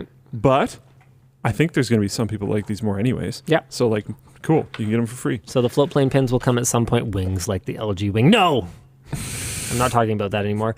The last thing for the store is actually a huge announcement. We have been added to YouTube's affiliate program. Yeah. So if your channel, if you are a creator watching this, for example, with like tens of thousands or even hundreds of thousands or millions of followers or subscribers, I guess they're called on YouTube. I don't know. I'm new to the platform. if you are a creator, our channel is enabled for product tagging on YouTube. So you can tag LTT products like the screwdriver and earn a commission whenever your viewers buy one. This includes screwdriver, stubby screwdriver, desk pads, and more. If you are a creator in the US who does not currently have access to this program, all you got to do is comment down below saying something like, please add me to the YouTube affiliate program. Let's go with that. We can't promise that everyone will be accepted into the program. You have to have a considerable number of subscribers and a lot of active viewership on your channel. It's not even us doing the accepting. Yeah. So I don't know. I don't have a ton of details, Yeah. But we have asked our YouTube contacts to take a look through the comments and add some of the eligible creators who comment down below. And if there's some of them that, don't comment down below, but we think would be great candidates, then maybe we'll reach out. I'm not sure. I don't know if that's anyone's job not specifically. even really sure how it works. Yeah, not 100% sure how it works. I just found out about this right before the show, but it's super cool, super exciting. I believe the commission 10%? I think. I don't think we actually know. Oh, okay. It might be that. It costs us money, so I hope we know at some point. But anyway, wait, maybe that's right. I don't know. We'll figure it out. Yeah. The point is that it's like a bunch, though. Yeah, you'll get an affiliate commission for every backpack or every screwdriver or whatever else it is that you sell. So, super exciting. We're getting into the big leagues, and as far as ethical affiliate programs go, I think one that is embedded directly on YouTube is pretty above board and pretty transparent. Down. So I think it's great. We talked about that before. Yeah, I think this is really cool. I think it's kind of neat. We sent all those screwdrivers out, so a bunch of creators just already have them. Yeah. So if you just use it in a video and just link it. Yeah. Then people can just buy it, and then you can just get like $7 or whatever every time that happens. That will add up extremely quickly. Sounds pretty sick to me. Yeah. I think it's cool. Super cool. All right, why don't we do a couple merch messages, Dan? We get questions about this through merch messages every once in a while. Those what made it feel like a real company? This is like this is big real company energy. This feels like a real company moment. Yeah. Huge real company energy. Yeah. All right. Here's some merch messages. DLL. I enjoy watching the pre-WAN show chit-chat and the interesting topics of that day. When you're not planning a WAN show, like on other weeknights, do you always have late night making videos? Not always. We definitely do end up doing it sometimes. But as we've grown as a company, we have tried to not do that as much. I mean, oh man, does it ever happen sometimes though? Like I was here until 9 or 9:30 shooting the iPhone 15 Pro short circuit. What else have we been at for a really long time recently? Man, I'd have to fire up the channel to kind of see. And I got to tell you, the energy on set during those times is very similar to the pre-show. Just because everyone's tired, Yeah. Yeah. We're doing our best to keep the energy up, but it's like it gets kind of silly, I guess is what I'm trying to say. Oh man, all the members only stuff kind of clutters up the interface now for me when I'm just looking at the public facing channel. By the way, there are some amazing There's a solution. float plane exclusives that have come out lately. Yeah. These are basically members on our channel is just float plane, but worse. Yeah.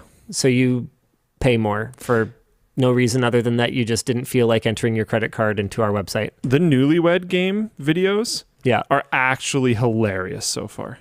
They're so good. I've seen actual Newlywed Games at actual weddings and honestly found most of them relatively stale. Well, these are funny. So here's a thing.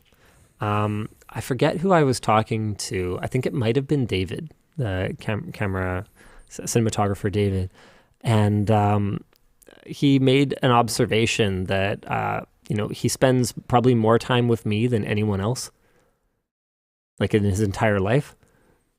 And it's like, yeah, as one of our doing varied things too, all kinds of different things. Yeah. And it's one of those things that I think we don't necessarily think about sometimes, how much of our lives we spend with our colleagues, particularly the ones that we work with relatively closely. Like David and I shoot together a lot. Like same for me. I spend a ton of my waking hours with David. I mean, we're not always, having a heart-to-heart conversation or anything like that, but we are certainly in each other's presence and trying to make it not awful for each other. Like we're interacting with each other. Where was I going with this? Right. So there are probably boss, I don't know, what's the opposite of that? Whatever. There are probably colleague relationships in this building where those two people have spent more time with each other over the last 3 years, or even a greater period of time, than they have with their own spouses. Like there are probably work relationships here where people have spent more time with that person than someone has with someone else before actually marrying them, is what I'm kind of trying to say. So I can see why it would be absolutely flippin' hilarious. We've had a lot of really great exclusive. This ended up being a fully exclusive video. Me and Luke trying out Starfield. Typing test, but on alternate keyboard layouts. That one ended up being actually really funny. Yvonne's first time one is actually really good. It ends up mostly just being an interview with Yvonne about sort of the company and the early days and starting out and stuff. The first time series is people reacting to their first time on camera. But with Yvonne, her first time on camera is extremely complicated. I spent way too much time going back through the entire back catalog on our channel and finding even blurs of pixels that were Yvonne.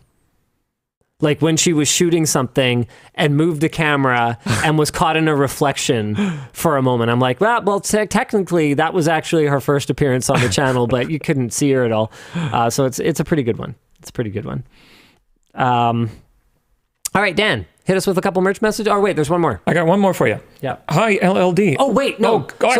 Subscribe to FloatPlane, floatplane.com. lmg.gg/floatplane is actually, I think, the best way to get to it if you want to get... The sorting is like legitimately better. Access to exclusives. Oh, I mean... Creator subchannels is like... That's probably worth showing, actually. So FloatPlane is just plain. You can also expand the size. So he has it shrunk down so you can see just the individual icons. Sorry. But behind where we are right now, so this frame that I'm currently in is covering up a UI element that makes it so you can expand it so you can see the channel names. But you can also have it shrunk if you want, whatever else. The Trash Network also has subchannels so you can see how his is set up. Yeah. I just find it a lot easier. So if you're looking for FloatPlane exclusives, I suspect a rather common path is to go on FloatPlane, expand to the channel you're looking for, click on the exclusives tab, and then see the new stuff. Yeah. Or just go to individual channels, whatever you want to do. Yeah. Yeah, lots and lots of good exclusives lately. Yeah.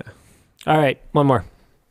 Hi, LLD. Linus, how do you deal with being tech cursed? As a fellow cursed one, watching I'm Staying on AMD got me quite baffled. You had never experienced such blue screens up to that point.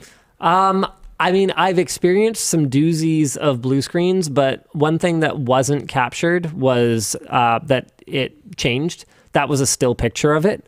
It did some stuff. It was a pretty trippy blue screen. As for how I deal with being tech cursed, I mean...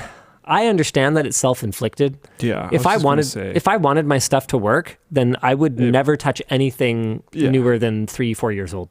Yeah. I'd be running like 10th gen processor. Running bleeding edge stuff and doing it in weird ways is like half the fun. I mean, it's right in the name, right? It's the bleeding edge. You get cut. Yeah. Yeah. Like people were, and I get it, and it's fair, but people were roasting me for my GPU configuration. I'm like, I think it's sick. I think it's awesome. The fact that works and has worked with no issue for so long is like, that's wicked. And the thing is that how do we learn unless we push the limits, right? Like, using a GPU on a riser is not invalid. People put GPUs on risers just for the sake of having them vertically in their system so that they look cool or whatever. I ran a computer in a fish tank. You think I did that because I thought it would work really well? Yeah, exactly. And, hey, Luke walked so that my LAN center can run. All those GPUs are using risers. We learned some things, and we got special risers. That video is coming out, I think, this weekend. We got special risers that are made by I want to say C-Pane, custom PCB design or something like that. Yeah. Wow. I know, C-Pane. Any relation to... Okay, no, it doesn't matter. The point is that we've got these special risers that work amazing. They've been absolutely flawless so far to run 3080s in the front of the racks when the motherboards are in the back, because we had signaling issues with DisplayPort that we couldn't get around running internal extensions from the GPUs inside running to the back where we had them before. So that whole thing's coming out. We finally have the 1U gaming systems to their final form, and honestly, I'd like to see someone make a case that's kind of based on what we did, because I think it's not that stupid. Like rack mount now gaming someone's PC. going to do it. Yeah, I think if you took a lot of the ideas and did a 2U instead, so that you can actually, because the 2U crosses that threshold into where you can actually use reasonably sized fans. You can use 80 millimeter fans. There are radiators for 80 mil fans that you can. What are you on at 1U? 40 mil. Oh yeah, that's kind of gross. Yeah, they're little tiny wimpy little things. So that's why we have the radiators and the pumps external for the whole thing. Have I shown you? Like, have you been to my place? Have I shown you the just setup on video lately? You keep telling me we're going to land, and then you don't tell me when. Well, you saw the message, right? Yeah, but when? Well, the date isn't set yet. Oh. No, I mean, you saw there's a survey. You have to weigh in on the date. Oh. No, I didn't. Was that just in Teams? Yeah. Oh, okay. Well, I'll see it. Get soon. wrecked. Yeah, I'll get it. Yeah. No. Yeah. There's a LAN. All right. We're landing. All right. All right. Let's go. All right. Yeah, we got to play some CE. Yeah. Play some Worms Armageddon. CE. Oh yeah. That took me a sec. All right, give us one more, Dan. How many people? So, because that's a Teams invite. I should probably explain. We were supposed to do a video for Ubiquity. Yep. Talking about how we ran Whale LAN at LTX. Ubiquity are our bros, and we said we would make a video about that, and then we didn't. Yep. And so I first heard about that very recently. Yep. And I was in a brainstorming session for how we make a video about how we ran a LAN that is already over. And I went, new LAN. But at your house. Well, here's the thing. My house is already Ubiquitied up the butt. Yep. With all the same gear. Oh, no, I'm not against it. Makes sense. And but how many people? Well, it has to be at least the kind of size that we would need some switches and stuff. So our goal is somewhere between 60 and 100. Where are you gonna? It's a big house, but where are you gonna put them all? I don't know. Okay, but it's gonna be really fun. Be like partially outdoors, which would be sick. To be honest, but a little weather dependent.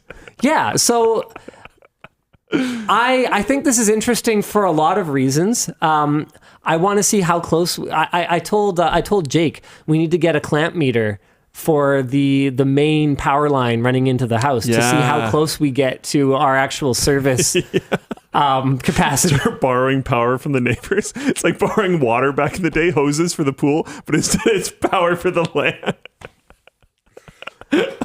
I suspect we're going to have to open up a lot of doors and windows. Oh yeah. Because I mean, I'm trying to think. I think we have. Oh, what's a typical service? If you don't get the power meter all that close, which I suspect you will, but if you don't, just get everyone to like benchmark at the same time. I think we have a 120 amp service. I want to say. I don't remember what's typical, but we have a little bit higher than typical, so maybe 80 amp. I can't remember, but basically we should be able to run almost 100 computers. Which would be like I don't know, somewhere between 50 and 100,000 watts or something stupid like that. So it's going to be interesting. It's honestly, parking. I suspect people are going to carpool. Oh yeah, we'll figure it out. Yeah, people will carpool. That's okay. Or they'll park far away and then they'll ride in together. It's like anything. Yeah. We'll make it work. Yeah, it's gonna be interesting. So it's not just you. Like, let the crew know, because we need heads. Oh, Yeah. all right. Yeah. Bring the boys. Yeah. All right. Well, yeah, it's a LAN. What do you think this is? Well, I didn't know. Like, I haven't read the post. Well, I was busy. I was just responding to emails. You want me to do that? I actually didn't mean to throw that. I dropped it. It was a dropping, with distinct dropping motion. All right, sorry, Dan. One more. Yeah, I've actually got a LAN-related one here. Oh, excellent. Oh, wow. A couple weeks ago, you talked about doing an internal LAN party. Would you ever do a retro LAN with 98-era Windows machines? Because I have over 30 LAN party-ready IBM T42 laptops with Windows 98 from 2001. Laptops. I'm gonna go with probably not. No. That's cool. They're laptops. Yeah. So, You didn't really game much on laptops back in the day, I don't think. well, you can Yeah, sure. play Liero. What? It's a good game. You have missed speedrun competitions?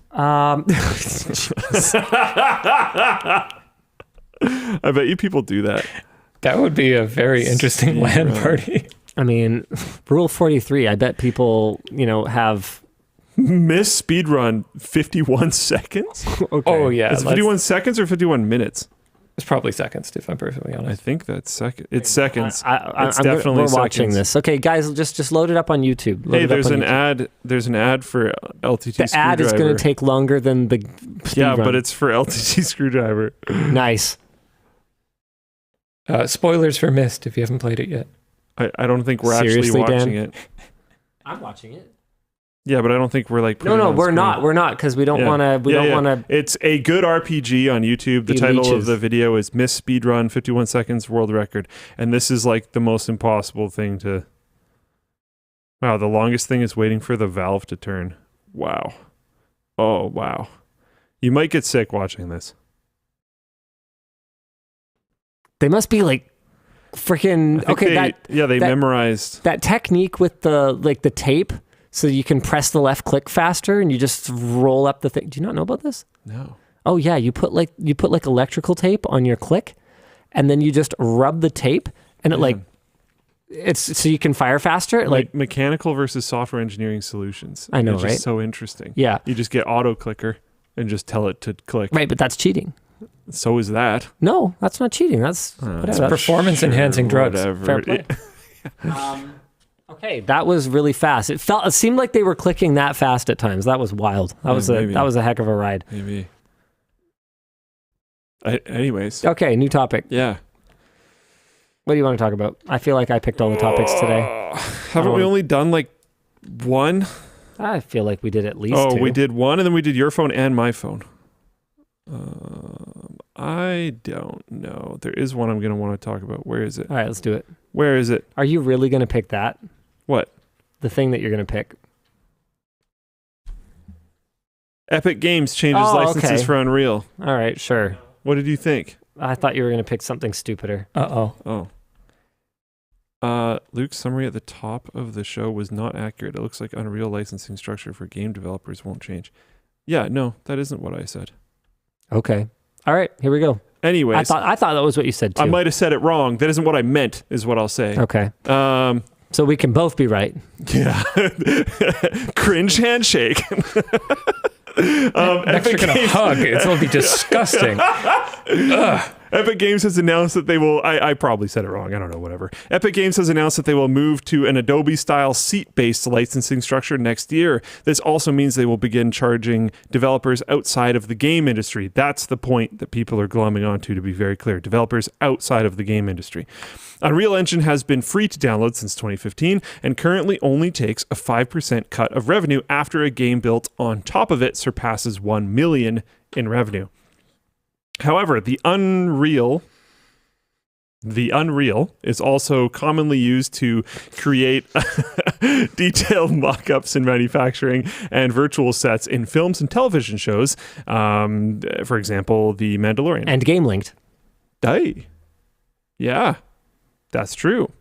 Epic Games has been having significant financial problems and recently laid off over 800 staff, with successful subsidiaries like game developer Mediatonic, the creators of Fall Guys, being hit particularly hard. It appears that Epic has been overspending its revenue, in part due to its ongoing 2020 legal suit against Apple and Google for removing Fortnite from the digital storefronts in late 2022. Epic was likewise fined $520 million for unwanted in-game purchases in Fortnite beginning in 2017. Oh, sorry, that's what happened in 2022. The 2020 legal suit against Apple and Google, and then in 2022 they were fined $500 million for unwanted in-game purchases. Oh, that began in 2017. Yeah. Got it. Discussion question: how do you have this many money problems and not Twig? That maybe you should charge Disney for using your software. That's hilarious. Yeah, pretty much. All right. Well, good luck, Epic. Epic's done some stuff really right, and they've done some stuff really I don't like as much. But at the end of the day, I mean, I'm pro-competition. I don't want them going anywhere necessarily. Epic Game Store might not be a big competitor for Steam, but they are one of the only even somewhat valid competitors for Steam right now. Yeah, Origin and Uplay just might as well not exist. Yeah. And like Battle.net doesn't matter. And GOG, come on, GOG. GOG, yeah, they do good in their niche. They do good in their niche. I mean, hey, look, Baldur's Gate 3 is on GOG. If you bought Baldur's Gate 3 on Steam, why? Ask yourself why. Why did you do that? You should have... Don't just default to buying things on Steam. If they're on GOG, I would actually strongly recommend buying on there instead. I really like the GOG experience. It's I actually great. really like the launcher. It's really good. Yep. Like I actively, heavily dislike Uplay. Uplay is bad. Origin is like annoying. I wouldn't say it's necessarily bad, but it's pretty annoying. GOG Steam though. is good. GOG is also very good, in my opinion. Yep. Yeah, I don't know. But yeah, it makes sense. I think it's going to suck for some people. I think they're doing something relatively wise here. I don't know if they would have done it if Unity didn't just have a whole bunch of issues. Yeah. But they kind of announced this before announcing it. Like they announced, hey, we're going to do something like this, just so you guys know. And I suspect they might be collecting some feedback on how the audience reacts to it. Yep. But like, okay, the thing too, though, is you've got... Like I've been working, I told you, I've been working on my review of the Bigscreen Beyond. So that's that next-gen VR headset with the crazy micro OLED displays and stuff like that.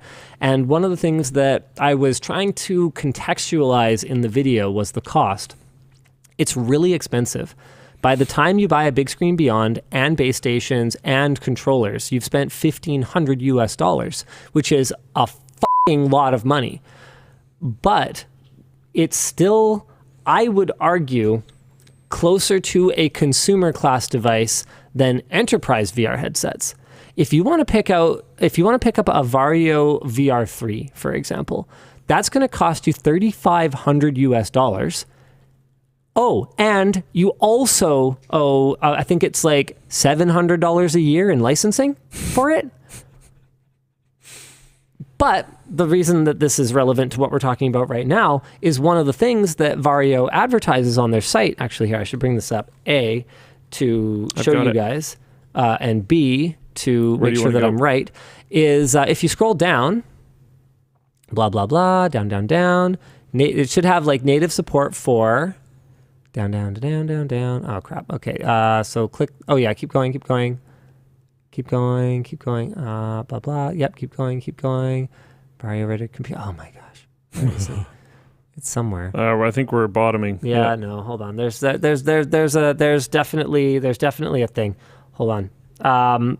But if I recall correctly, one of the things that they call out on their site is native support for... Right here?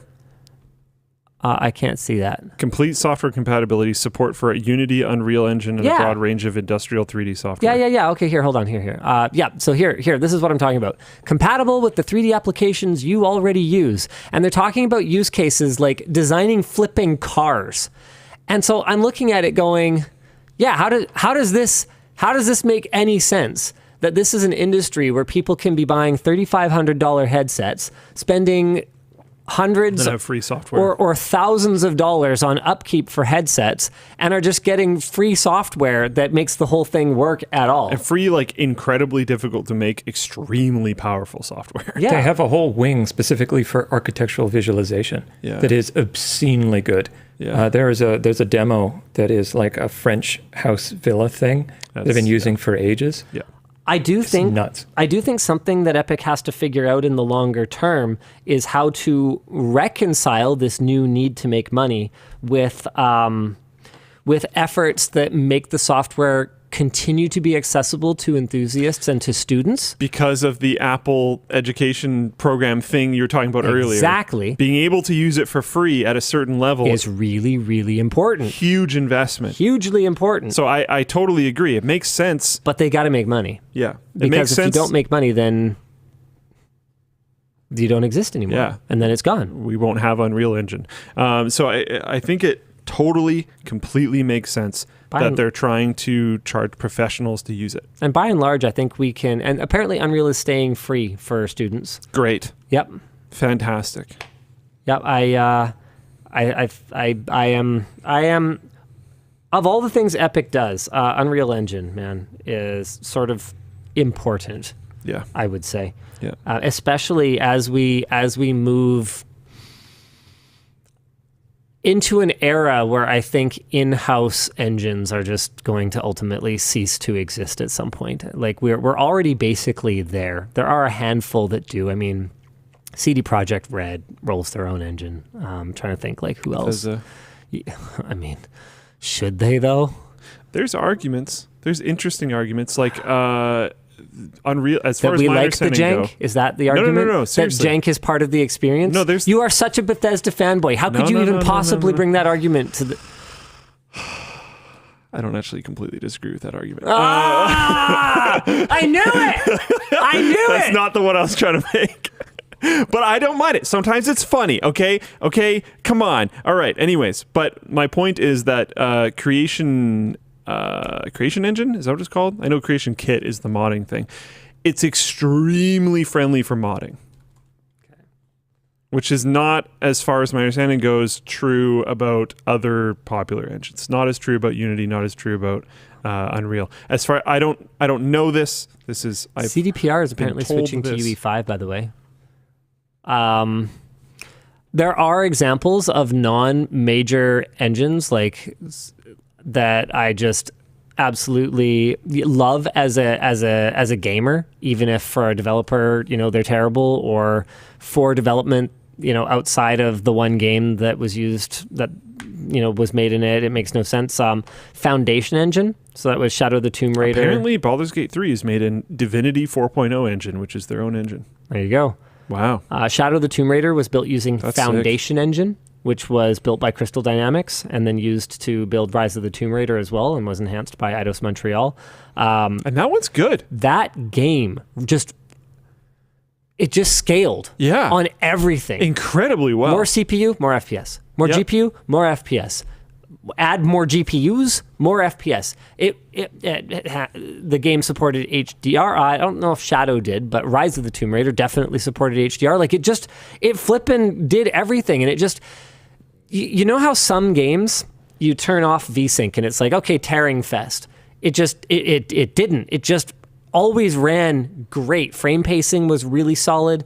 Id's another example. The engine that they built Doom Eternal in. Dude. Well, I don't know what it's called. Hold on. I'm just going to While you look that up, Cypher Colt in Floatplane Chat said Creation Engine can't even render more than one camera yet. No mirrors, no CCTV. Also, they have issues with like Windows, all this other kind of stuff. I know. I'm not saying there isn't major downsides. Yeah. What I'm saying is a big argument is the whole creation part. Their big argument is they release these creation kits, and they're like, there's a reason why there's so many mods for Bethesda games. Yeah, id Tech 7 is Doom Eternal. Man, if just every shooter game was built on id Tech 7, we wouldn't need hardware upgrades. Like, honestly. Yeah. What games are built with id Tech? Improvements compared to id Tech 6. They cut out 1 million fewer lines. They cut out 1 million lines of code. Unified HDR lighting and shadowing. You don't measure the best programmers in like positive amounts of lines of code. You measure them in negative amounts of lines of code. This is incredible. Improved image streaming, new GPU triangle, light and occlusion culling system to not render what isn't on screen, dramatically improved compression, games using id Tech 7, Doom Eternal. Man, see, I hate that. And I know that it's really complicated. Obviously, based on that, Unity and Epic are both struggling to make money in the game engine business. Obviously, I'm not going to just go to id and be like, okay, I'm going to be your new chief engine business unit visionary. Yeah, exactly. And I, every game's going to be made on id Tech 8, and here we go. Obviously, it's more complicated than that, and these tools must be very, very internal grade. If they never get released outside of these companies. But man, I wish they were. 'Cause that'd be awesome. I love id Tech 7. Because that game, it runs on anything. It looks so good. Oh my gosh. So good. Mystical said a lot of Doom's benefits come from Vulkan. I don't think that's fair. That's not true. It runs great across the board. Yeah. Yeah, it runs freaking awesome across the board. Also, there's other stuff that uses on Vulkan. PC, it supports Vulkan rendering only, but I don't think that's actually the entire reason, because it will absolutely be running some form of Direct 3D on the Xbox, and it runs great and looks great on the Xbox. So, Dunya engine for Ubisoft games. I don't know what to tell you. Yeah, but does anyone like Dunya? Yeah, that's why I kind of said it that way. Oh, okay. I don't know. Anyway, I'm going to let you pick another topic because... Oh, right.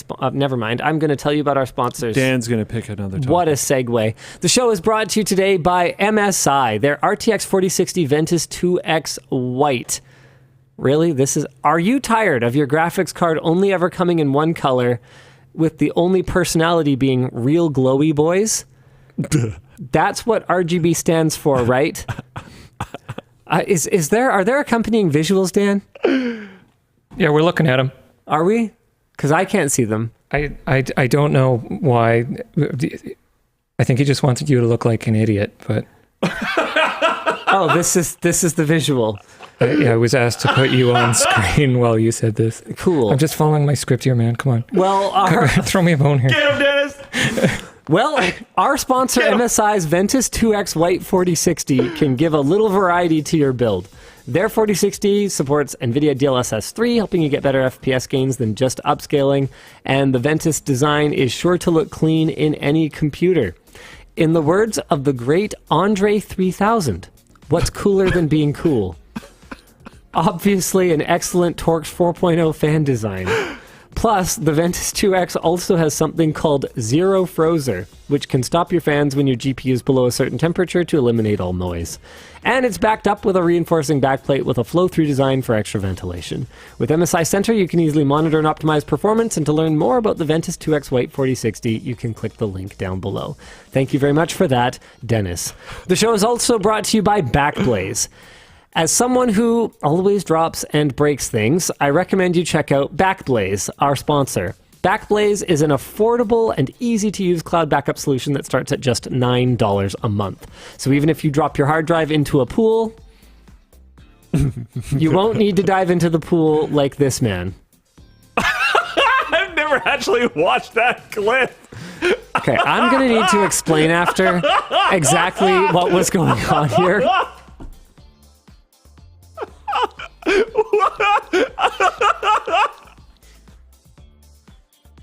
Sorry, you can keep doing There was a method to this madness. You can back up almost anything from your Mac or PC and access it anywhere in the world with their web and mobile apps. And Backblaze lets you restore your data for free via the web or even by mail. They'll ship a hard drive with your data right to your door, and when you're done, you can return the hard drive for a refund. And if you're worried about accidentally deleting files, you can increase your retention history to a year for an extra $2 a month. With over 55 billion files restored and 2 exabytes of data under their management, Backblaze has got you covered. We back up our servers to Backblaze nightly here at Linus Media Group. Okay. And you can sign up for a 15-day free trial with unlimited file backup at backblaze.com/WAN. We also use them for FloatPlane. We use them across the company. Finally, the show is brought to you by Ridge. Minimalist, yet functional, the Ridge Wallet is your next everyday carry. Ridge Wallets can hold up to 12 cards and still have room for cash with either a money clip or an elastic band. And there's no need to worry about the quality of the products because only the highest grade materials are used in their construction. Skeptical? Well, the Ridge offers a lifetime warranty to keep your mind at ease. And the Ridge doesn't just make wallets. Their key case is another favorite of ours over here at LMG. It's made with the same materials as their wallet and keeps all your keys secure in a small profile so there's no more jingle or jangle in your pockets. And you know what else the Ridge makes? Sponsorships for super cool videos like buying out a tech shop. Definitely go check out that video.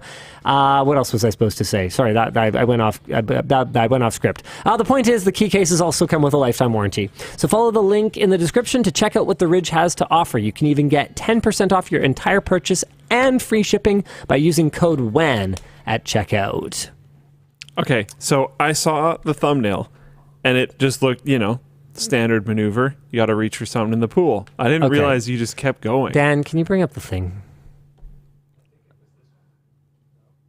Okay, so why do you keep going? What happened? You're still going. How do you fall into a pool that slowly? I'm not falling. If you're not falling, why didn't you just go in? If you want to know the answer, why do you keep talking over me? The questions are more fun. We don't sell swimming trunks. Maybe that's why. Wait, we do. We do sell swim trunks, What are you talking Dan. about? Oh, I didn't know that. Yeah, they're really good. My. Oh, awesome. Okay, so the AirPod went in. Okay. And I figured by grabbing on with my right foot and my left hand. Okay. So first of all, it was a little deeper than I thought.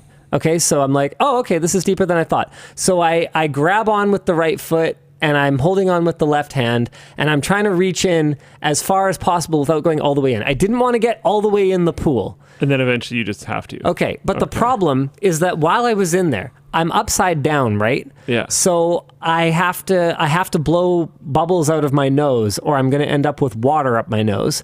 So because of the bubbles, I couldn't see for shit.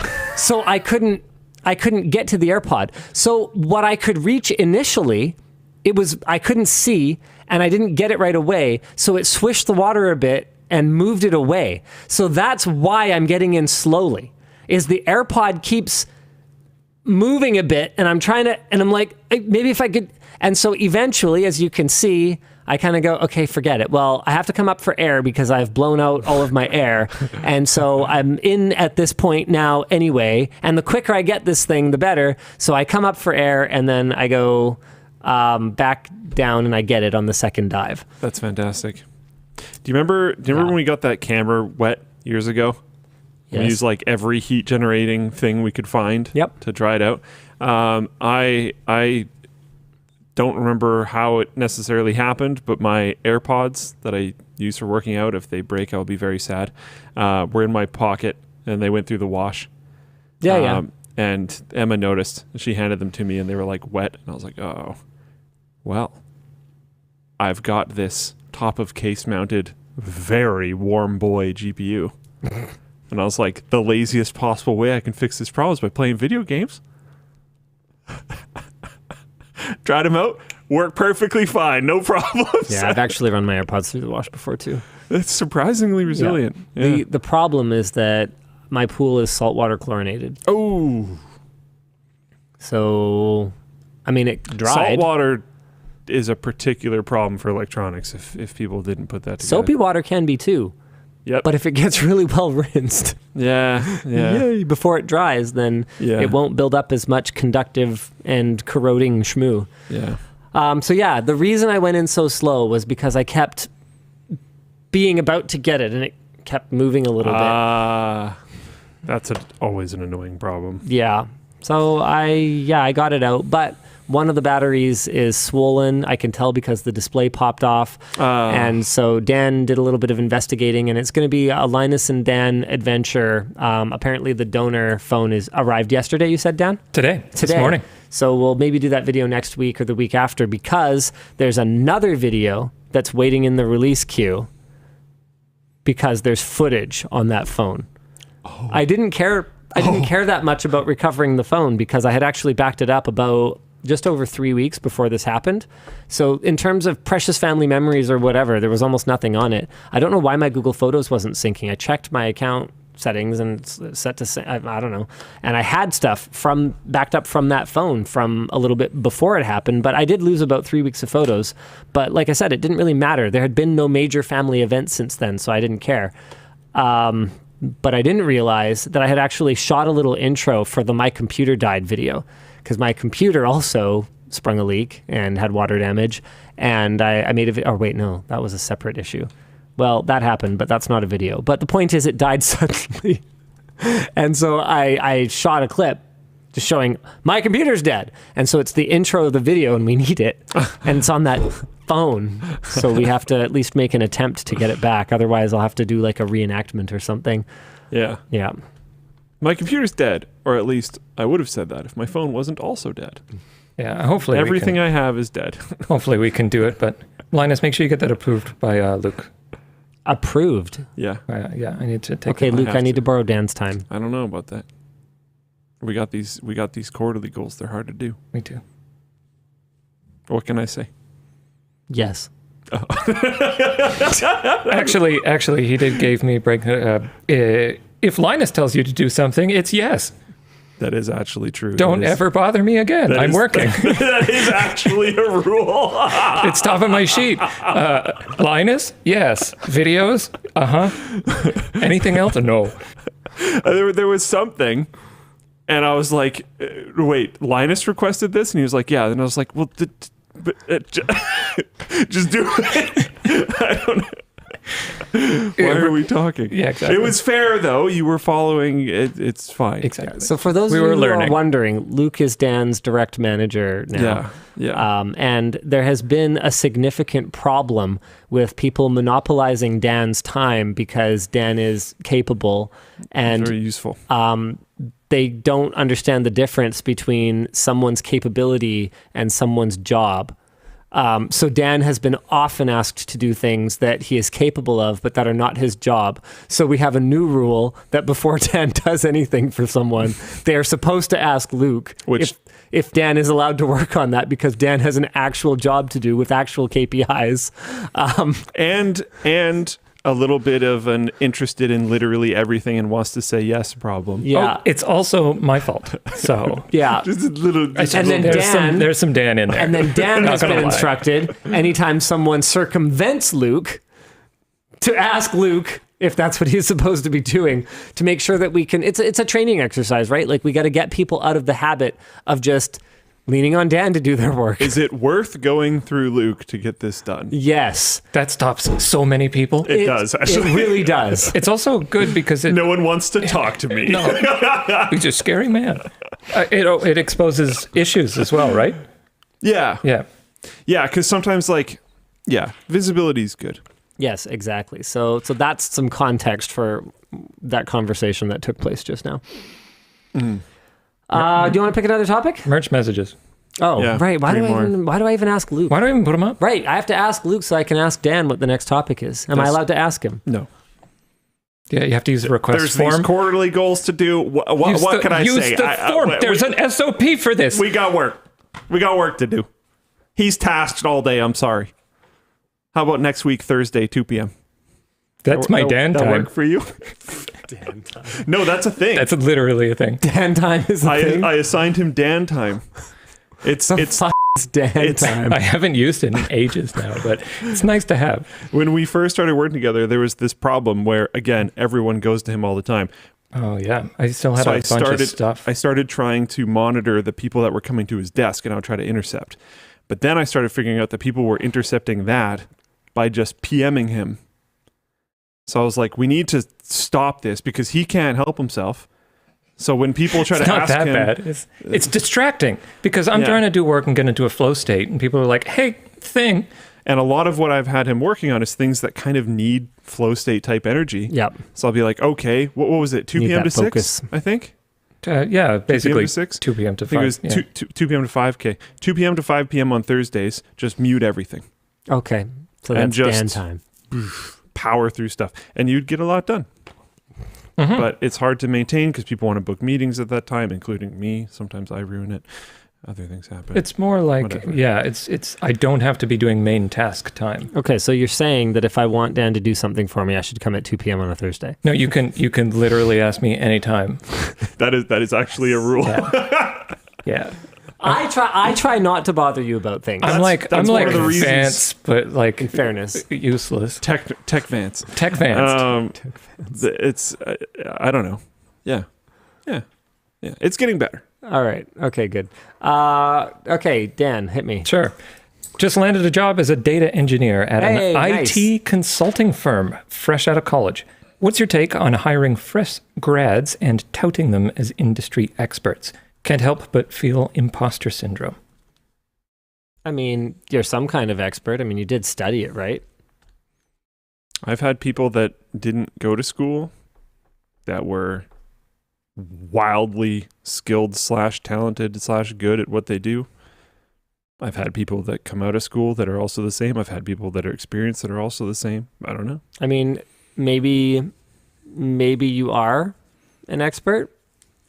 I Maybe. mean, it depends on what you're consulting on, right? Like Yeah. IT consulting firm could mean almost literally anything. Yep. Here's how you install Word. Touting them as industry experts, man, it's tough, right? Also, like what does if- an expert mean? Yeah. Because like it's relative. there's sales experts. I think that's what they're called at Best Buy. Yeah, like I'm a computer expert compared to my aunt and uncle. Yeah. And I'm a computer moron compared to, someone like a Linus Torvalds or like a Wendell or whatever. Right? Like it's all relative. It depends who you're talking to and what they need help with. If someone wants just, basic network topology explained to them, why they can't just have, 12 cascading network switches, then you're an expert. I guarantee it. Yeah, it all depends. I don't know. Maybe reverse Dunning-Kruger. And what would you rather it be? Are people contracting your company to get network novices? Yeah. This is really funny. Krynex says, wait, I say both Linuses the same way. So this is a really funny thing to me. And maybe it's just because of my own lived experiences having kind of an unusual name. But when somebody corrects my pronunciation of their name, when they have a name that is, say, for example, a French name or a German name or a Spanish name or whatever else it is, I just kind of feel like it's ridiculous because I just pronounced your name correctly in English, which is the language I am speaking. The reason that I pronounce Linus Torvalds' name Linus is because he is Finnish. Yeah. And no, I get that. Yeah. in Finland, that's how that name is pronounced. Here in English, those letters in that order are not pronounced like that. They are Linus. And when you have a French background, so I did an exchange in Quebec for a summer, and everyone over there called me Linus because in French, that is how those letters in that order are pronounced. So anyone who's using a Roman alphabet who pronounces the name correctly according to their own language dialect of, I just think it sounds cool. what am I'm going to argue with you that you don't know how to speak your own language? Like, no, that's actually not how that works. Grammar has rules. Letters have rules and languages have rules. Bad ones. Yeah, often bad ones, but they do have rules. And following the rules of the language that you speak is never incorrect. Now, there are exceptions. Like someone with a Chinese name, for example, where we don't have a letter for that sound. I'm not going to argue with someone that my pronunciation of their name is perfectly correct because it's not, and that it takes actual practice, it takes actual training. But if Finnish Linus was going to argue with me about how I pronounced his name, if I was like, "Yo, hi Linus," I'm gonna be like, that's ridiculous. And I've never actually met him, which would be fun. But I've heard that he has basically told people, yeah, I don't care. And so I wonder if he's had a very similar lived experience to me, where everyone who speaks every language pronounces his name differently. And because it's such an unusual name, it just doesn't really matter. And there is just no like correct way. And so maybe to both of us, it just feels like a really silly thing to get hung up on.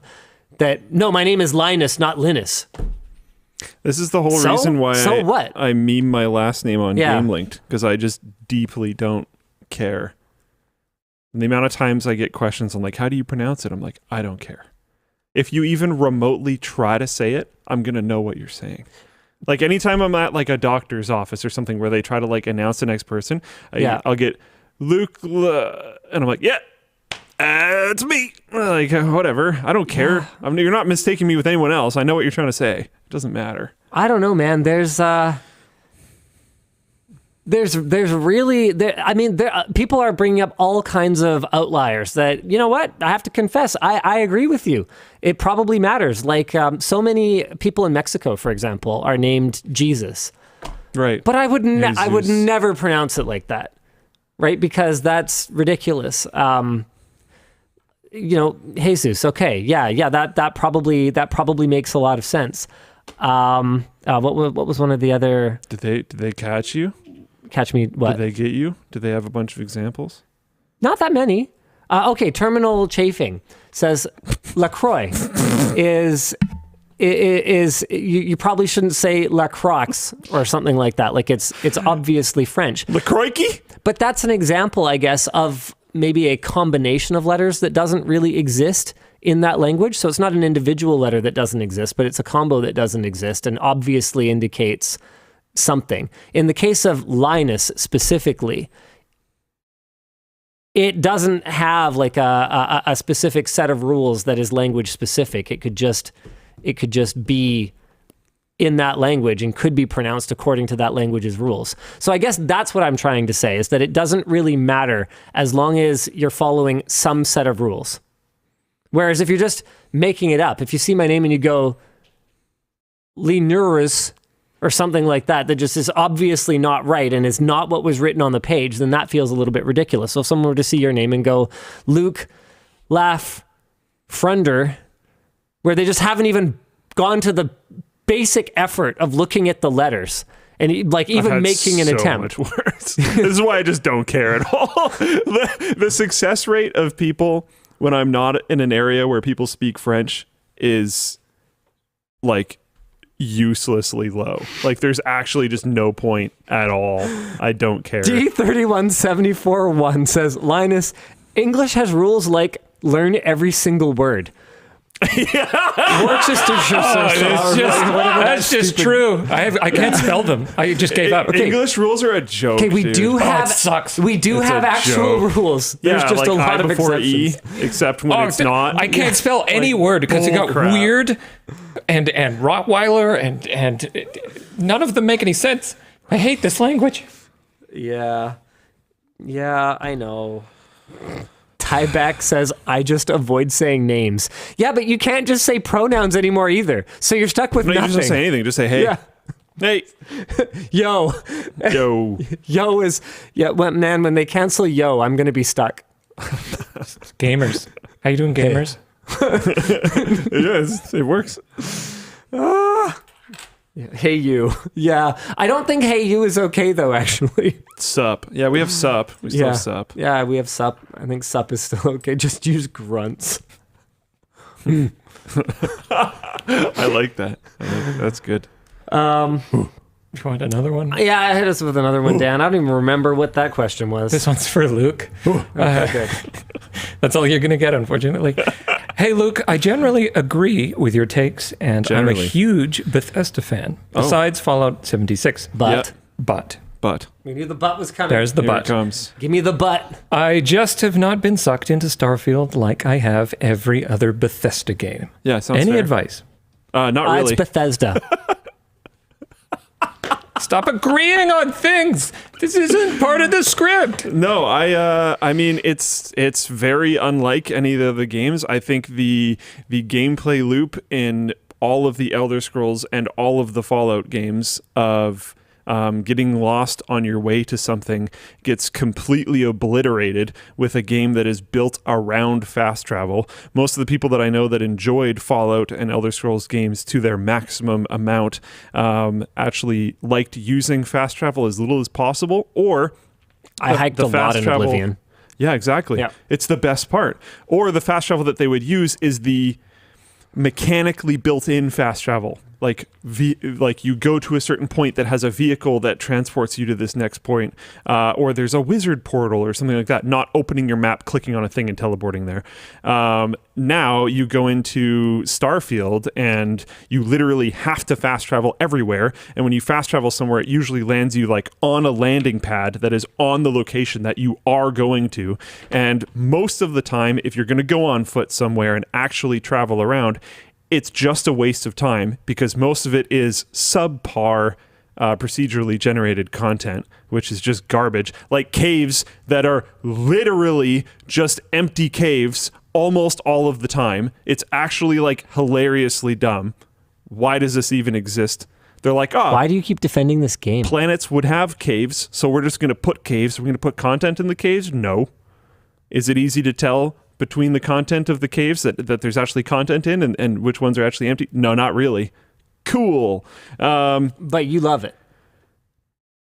But there is fun to be extracted. I don't think it's as good. If I have to extract the fun, I might as well play Minecraft. If you can log into it. Except the mining in Starfield's really bad, so that's actually not a, even though they start the game starts with you doing that. It's like one of the worst mechanics they have. Yeah, I don't know. I had more fun the further away from the main story that I got. I was like angry at the game when I was playing the main story because in my opinion it is very poorly written. The companions are all horrible. I actively dislike every single one of them. I've never had a game. You keep defending this game. I've never had a game that Tell me more. bothers you as much with the companions. Tell me.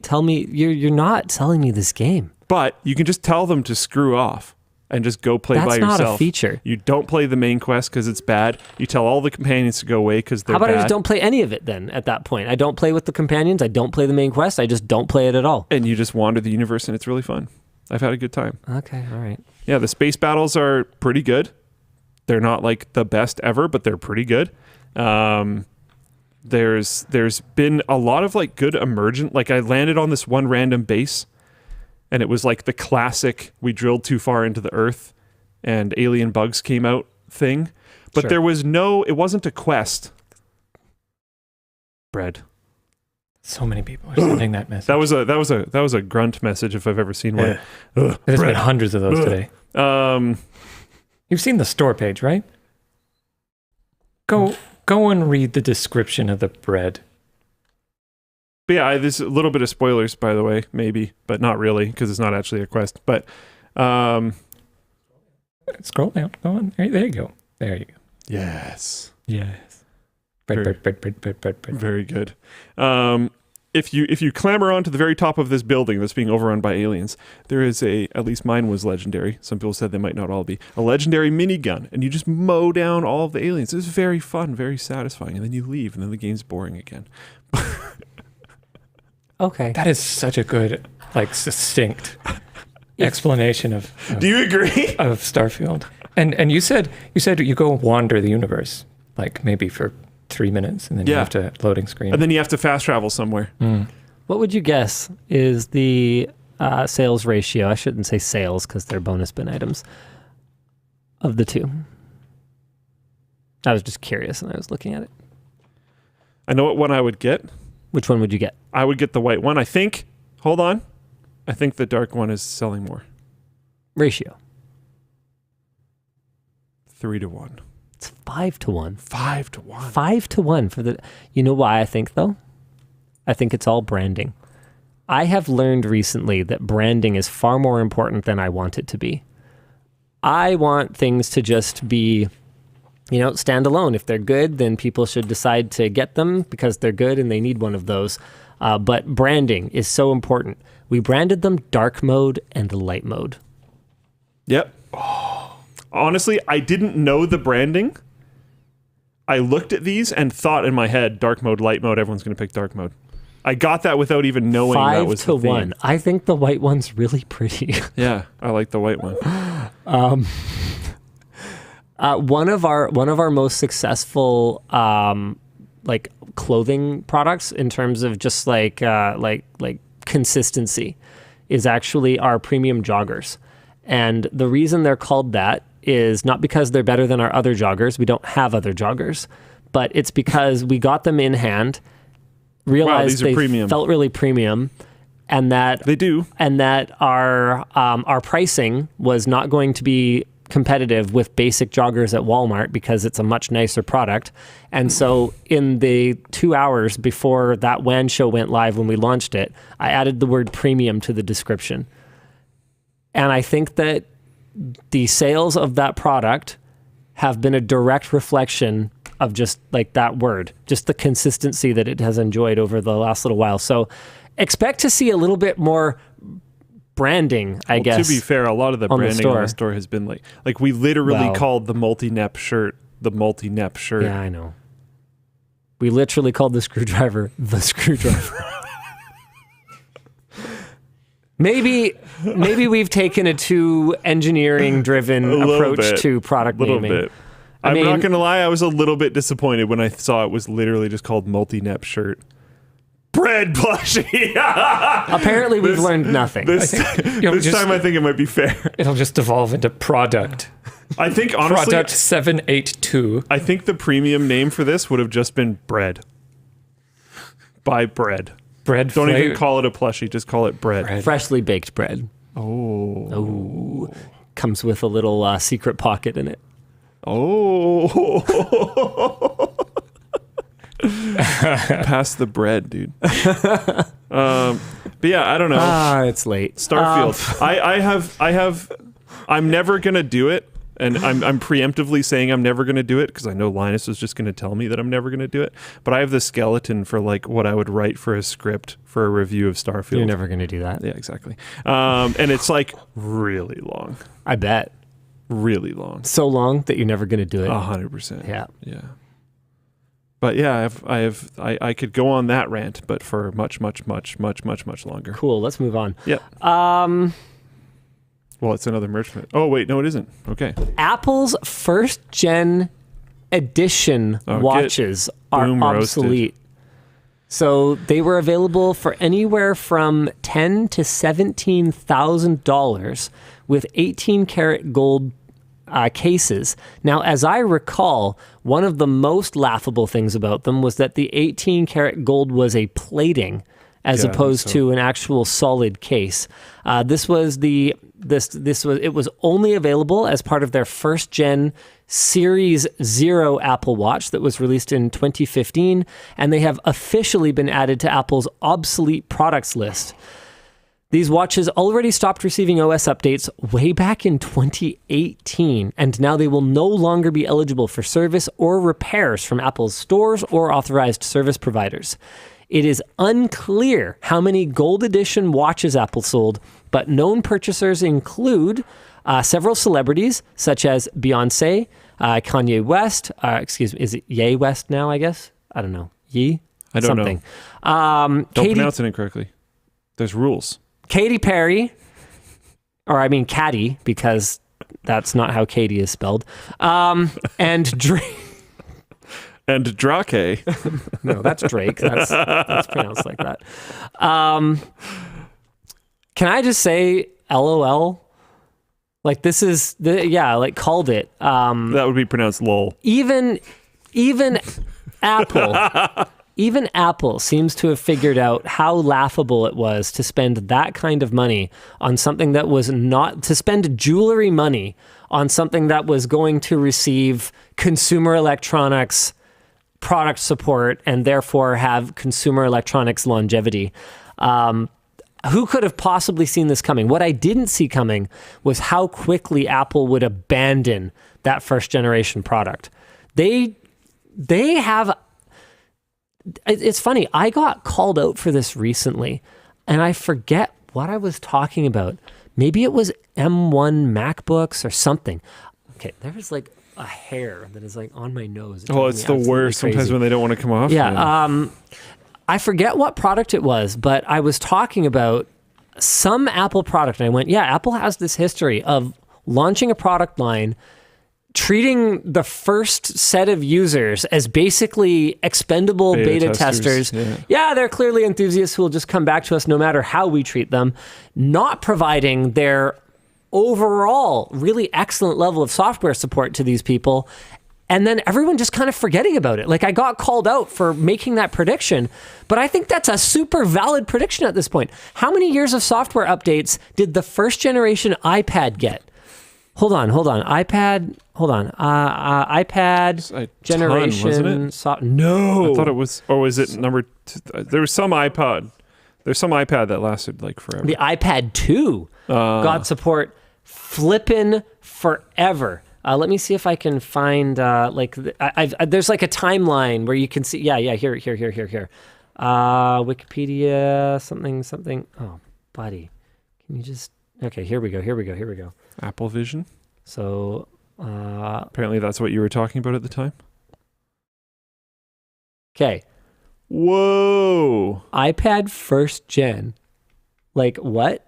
And then iPad 2 got all these years of software support and like still worked for a very, very long time.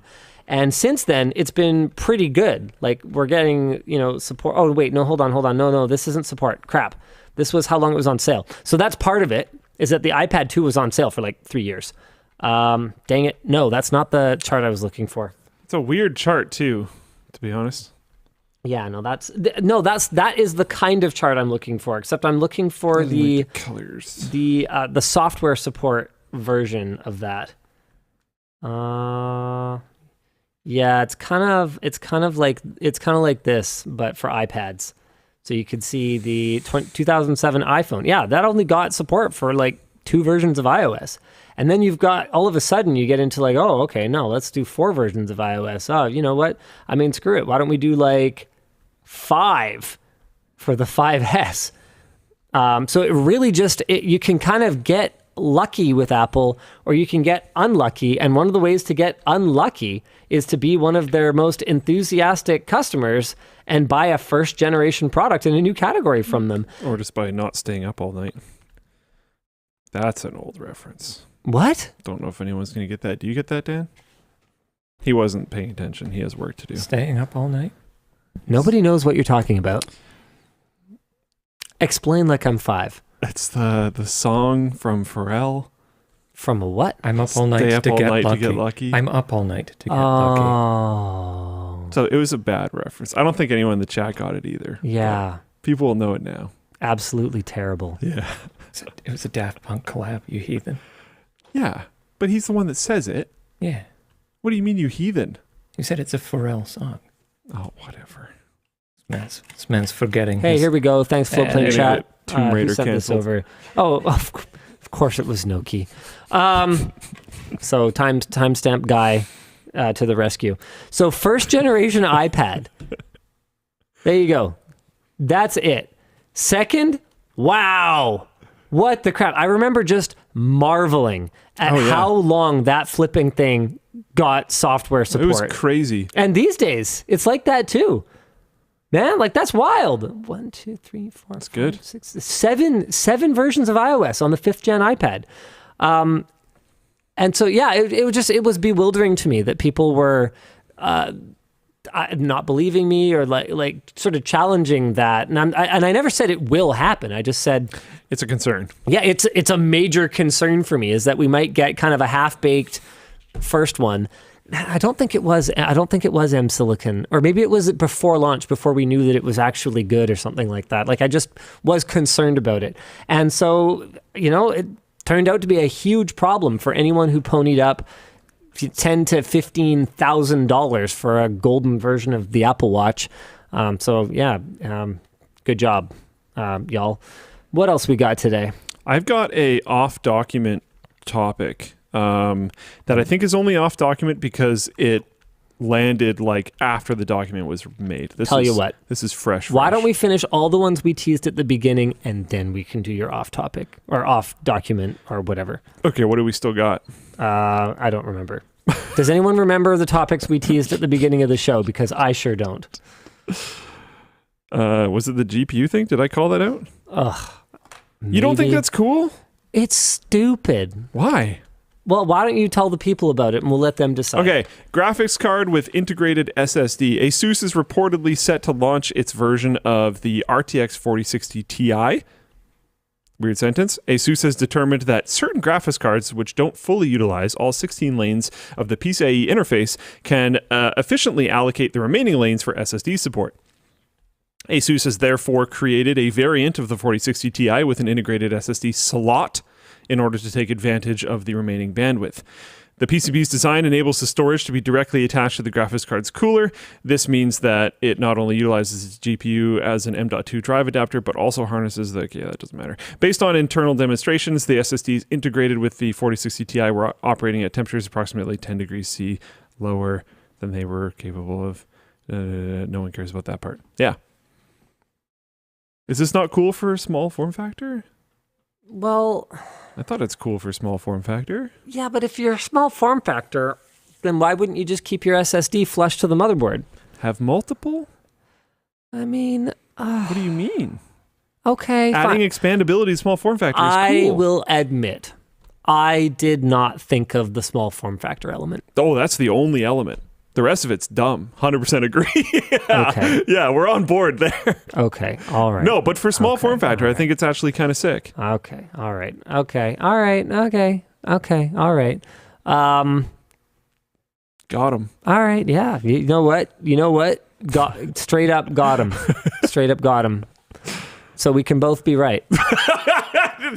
Nice. Stop it! Stop it! This is awful!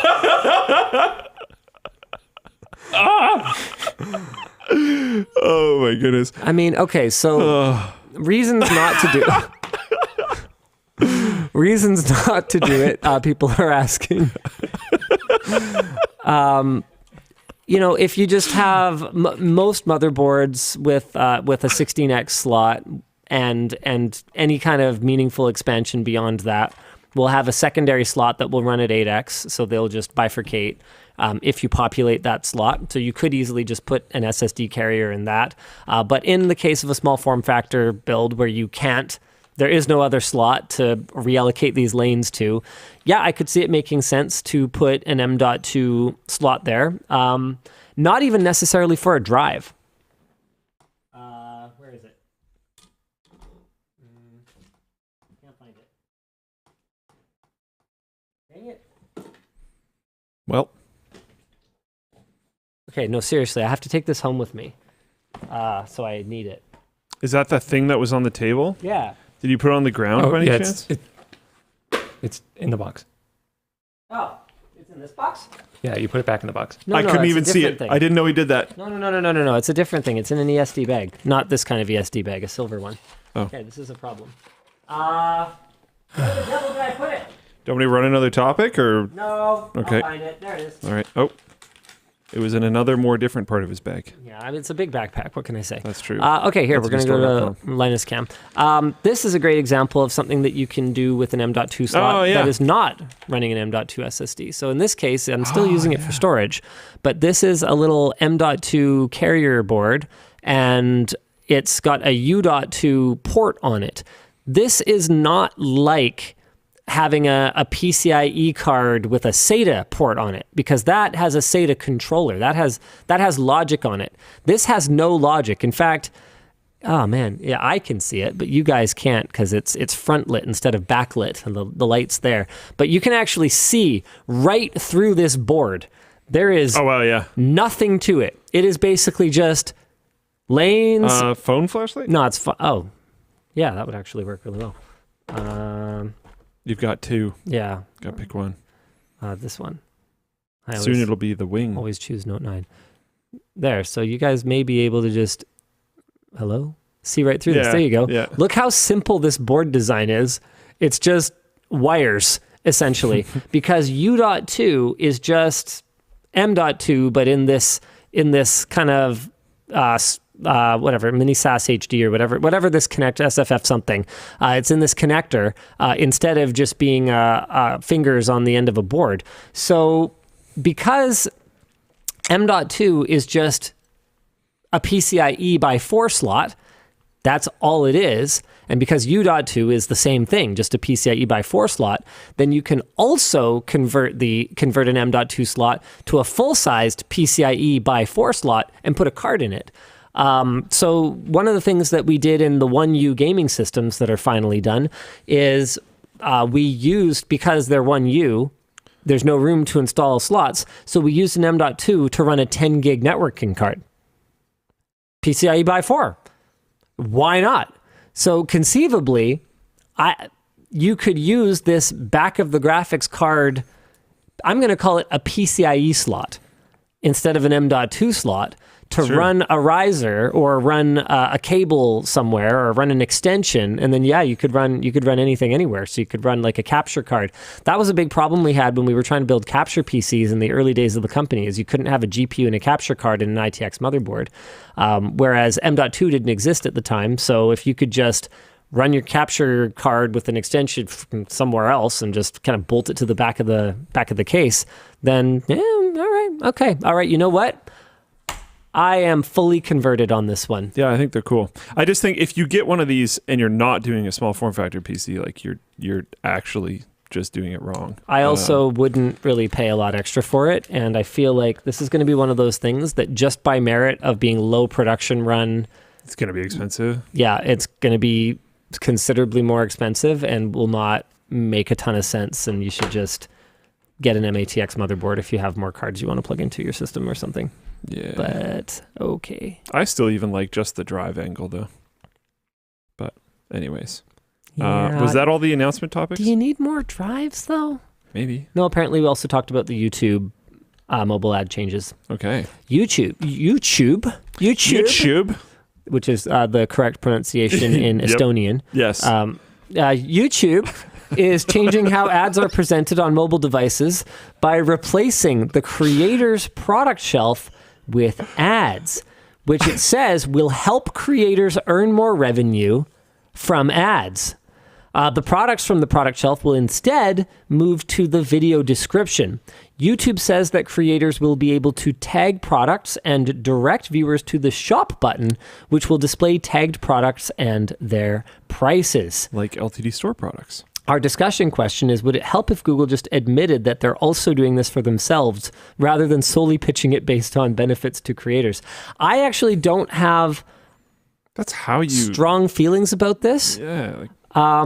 If there are benefits to creators, they should market on benefits to creators. So I get, is this the new way? It's all blanked out. So it's right. Maybe this is an ad. And this was the old way with the products, or you click shop and then this? I'm actually not 100% sure what I'm looking at here. That might even be a step 1, step 2 kind of situation. I don't have a lot of note when an ad isn't displayed. Hold on. Oh, what's this?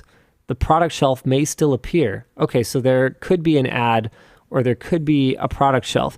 I don't have really strong feelings about this because I have YouTube Premium and I don't really interact with these ads, so I don't know how likely I am to click on. I mean, I wouldn't see them anyway. But would you see the shop stuff? I'd love to hear from other creators. I think so. That's what I would love to hear is, like, particularly when they made that change to shorts. I had no real context for why it was so important that people were not able to put links on their shorts, and all of a sudden they had to, go link to bio, kind of like Instagram.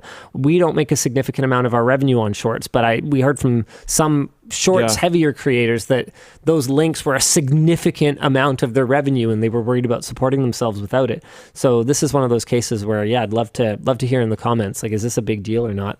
Let us know. Yeah. Okay. Can we jump to my off-document topic? I don't know. Is it AI? No. No, you'll care about this 100%. Okay, I guarantee it. Let's go. Genetic tester 23andMe hacked data is being sold on the dark web. The first amount that was handed, apparently more than half of the company's 14 million customers. We're using password as their password? No. Okay. That's I think an estimation or at least a claim right now, because the entire amount of them was not just automatically leaked onto the interwebs, because they are trying to sell it, I believe. Buyers could acquire 100 profiles for $1,000 or as many as 100,000 profiles for $100,000 because of cost scaling. A bunch of the leaked data that was leaked to prove that it was real was specifically on Ashkenazi Jews, which has people highly concerned about some of the motivations behind the person who hacked the data. There are other people saying that might just be designed to draw attention, which it sure definitely has, because it's in the headline of like all of the articles that are about this. So I don't know if it's actually like specifically an attack there, or if it was just to get eyeballs on it because they want people buying the data. So the more people that know that it's available, I'm not 100% sure what the tactic is, but yeah. Can I just say, like, you called it? You were way ahead on this one. I am so... I don't know if you're going to reference it or not. I know what you're... angry at my mother. Yep, wasn't sure. I f***ing told her, don't do this. This is not your data, actually. It's our data, comrade.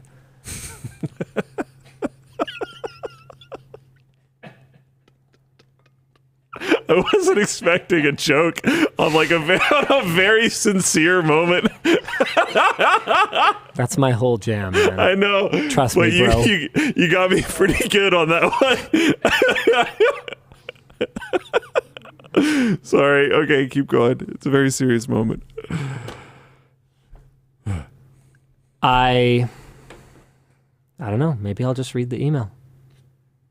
Oh. Are you sure? Sure, why not? See if I can find it. Yeah, here it is. I've been deciding whether to send this or not. It might not affect whether you decide to use the genetic test you got for Christmas, but these tests are not well regulated, and we've only begun to explore the way that the data in them will be used by private companies and government entities. I feel like I needed to speak up. Some reading material. And I linked to a popsci.com article. 23andMe is probably a terrible idea. It's worth a read. When you do any one of these genetic tests, it doesn't just affect you and your privacy, it affects anyone related to you, including me, helping them build out their database.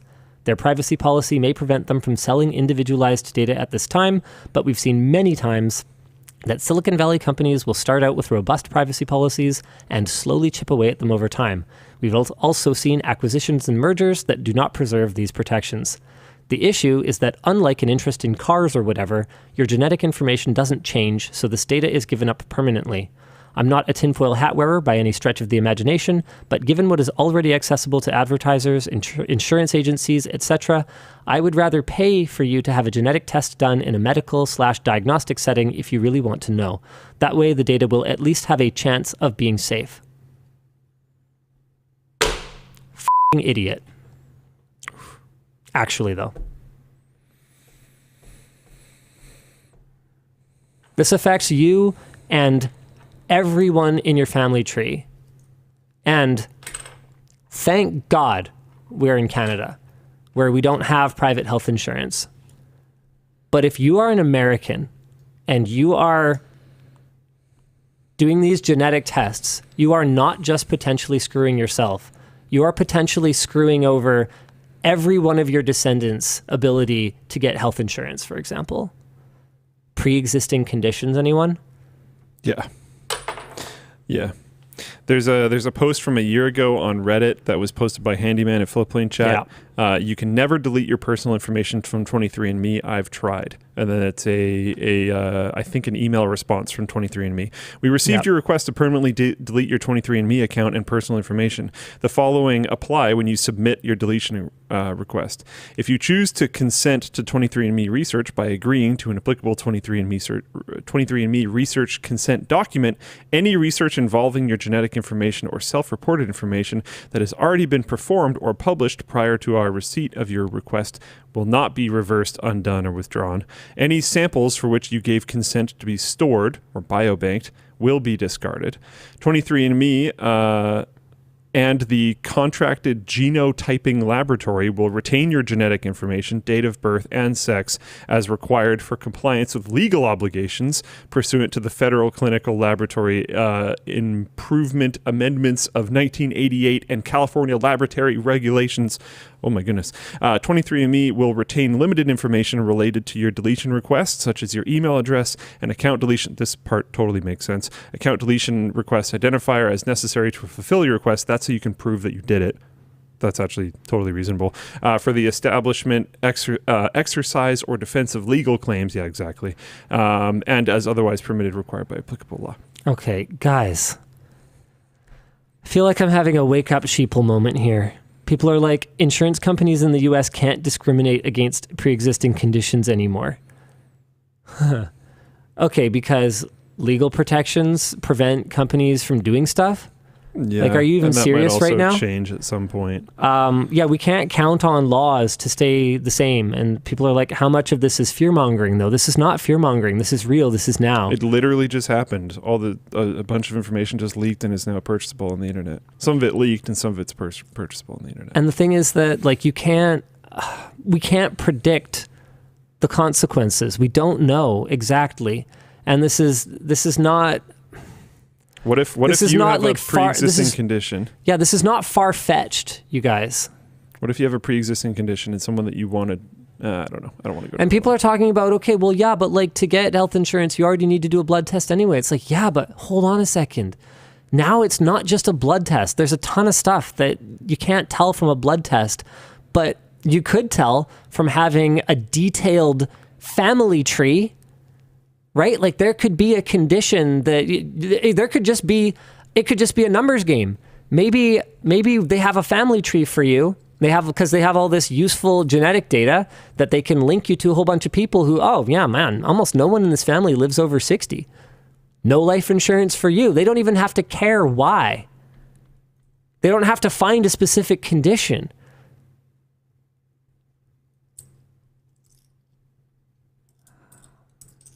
Yeah. Harry T_T. Not even pre-existing. You might have markers for stuff you might get.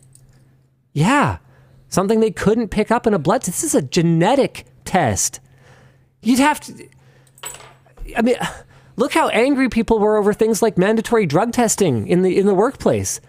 How was it ever even thinkable it's always to submit your genetic information?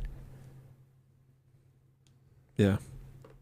Like, I'm not trying to be all I told you so, but I sent that email in December of 2019. This momentum didn't have to build. This is not fear-mongering. The for sale post says tailored ethnic groupings, individualized data sets, pinpoint origin estimations, I don't know what this means, but haplogroup details, phenotype information, photographs, links to hundreds of potential relatives, and most crucially, raw data profiles. 100 profiles for $1,000, 1,000 profiles for $5,000, 10,000 profiles for $20,000, and 100,000 profiles for $100,000. On offer are DNA profiles of millions, ranging from world's top business magnates to dynasties often whispered about in conspiracy theories. Each set of data also comes with corresponding email addresses. For bulk purchases exceeding 10,000 profiles, we offer the flexibility of incremental payments to ensure trust during transactions. Wow. Wild. Yeah. All right. Okay. I mean, I don't know if I could have explained it any more clearly than I already did, so Neat. After Dark, shift of tone. Speaking of dystopian bullshit, deepfake TikTok scams continue to plague social media. A scam video recently appeared on TikTok featuring an extremely convincing deepfake of MrBeast announcing an alleged iPhone 15 giveaway. The video does have some tells that it's a fake. The lip syncing is noticeably off, and it lacks the more elaborate production value of typical MrBeast content. But regardless, the effect is realistic enough that it could easily fool an unwary user. And you know what is kind of interesting about it being MrBeast specifically is that he goes out of his way to have lower production values because he feels like higher production values are too slick, which makes it easier to deepfake him because you don't have to have a super crystal clear, perfect. It's harder to pixel peep some lower res thing. Even knowing Jimmy, having seen him in person, this is pretty convincing to me.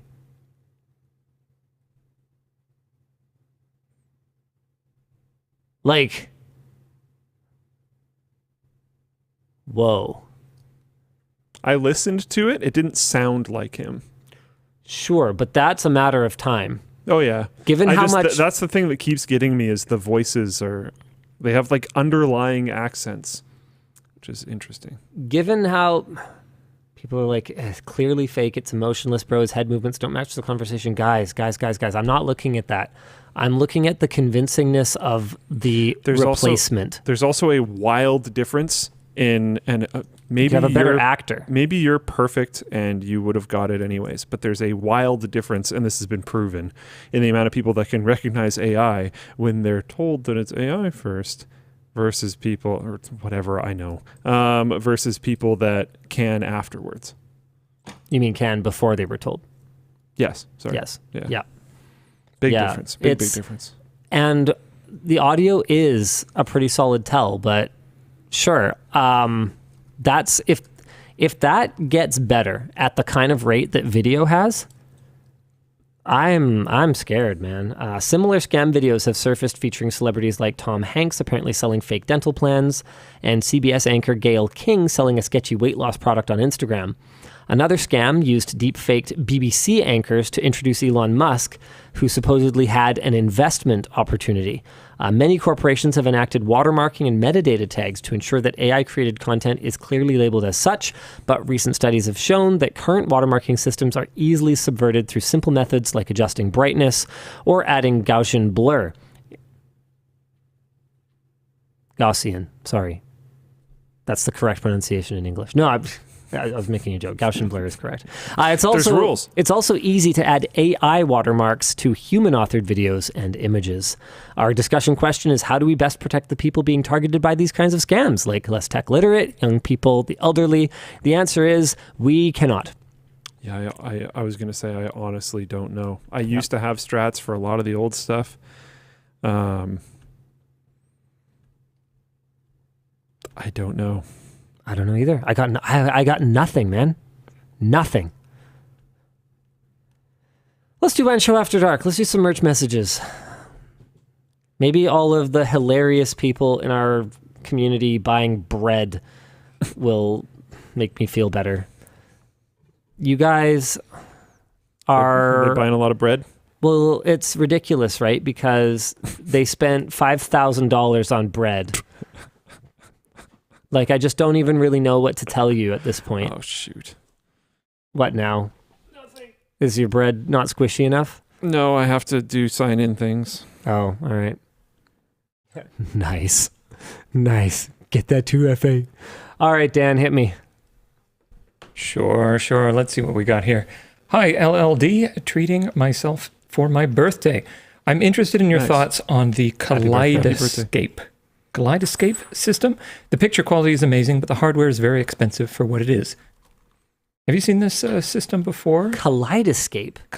It's like... What the devil is a kaleidoscape? It's like a super high-end Netflix Plex thing. Oh, I know this thing. You have to The get like ultimate you have to get movie like a platform? player. I've You have seen- to have their hardware. I've seen these in like some really expensive houses. Yeah, no, it's I Really think expensive. you have to buy the hardware. First, you have to find a dealer. Oh, No, yeah. you can buy online. So you have to buy the hardware, and then you have to buy the movies for it, and they're DRM locked to the hardware. Like you don't own that Blu-ray forever. Like I think it only plays on this thing. Hold on, how much does this bloody thing cost? I can't remember. They don't tell you. super expensive. But if I remember correctly, you They don't tell you, but you can buy it at Best Buy. What was I? Oh, yeah, I don't know. that's a different system I'm thinking of then. I was, it might be this one. It might be a different one. I think there's other stuff like this, but one of the ones that I was looking at, you could get theatrical releases before they were available on home video, and what else?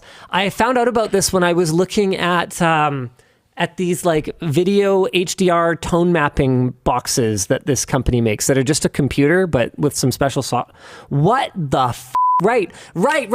It costs way more for storage. 25 grand for the 88 terabyte one, which is freaking, and that's hard drives. You can get 31 terabyte SSD for 25 grand as well. I can't. Holy crap, dude. I have a hard time imagining having enough money that something like this would make sense to me. Why does it make sense? How could it? What does it do? For complex installations that require integration with control systems or lighting, we recommend you buy from a local dealer that can assist with installation. Crestron. Okay. A Crestron system in your house? You put one of these? I forget how it works. Movies are downloaded to a Terra movie server in your home and played back on Strato movie players throughout your home. So you have a server, which that's fine enough. Who doesn't have a home server? This is /s. I'm kidding. But yeah, so you have the server, and then it plays back on the player. And I forget how much the players are.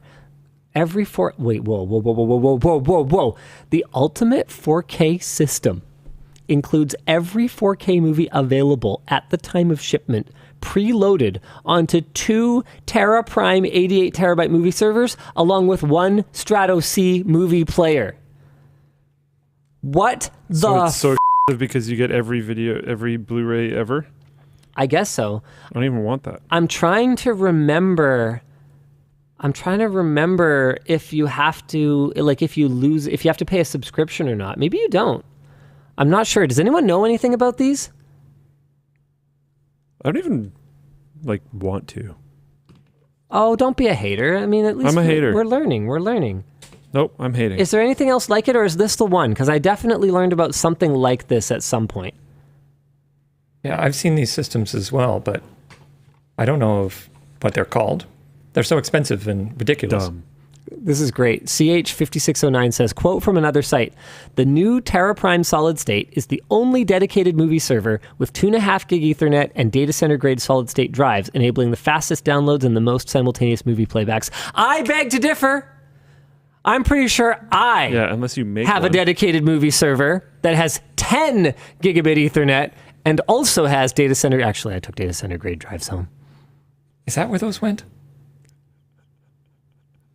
Were those the What SSDs? were we doing with them? Were those the SSDs? Nothing. I got yelled at for putting them in the Ranso server. Which one? The P4500s? No, those are the actual expensive ones. Yeah, I took those home. Yeah.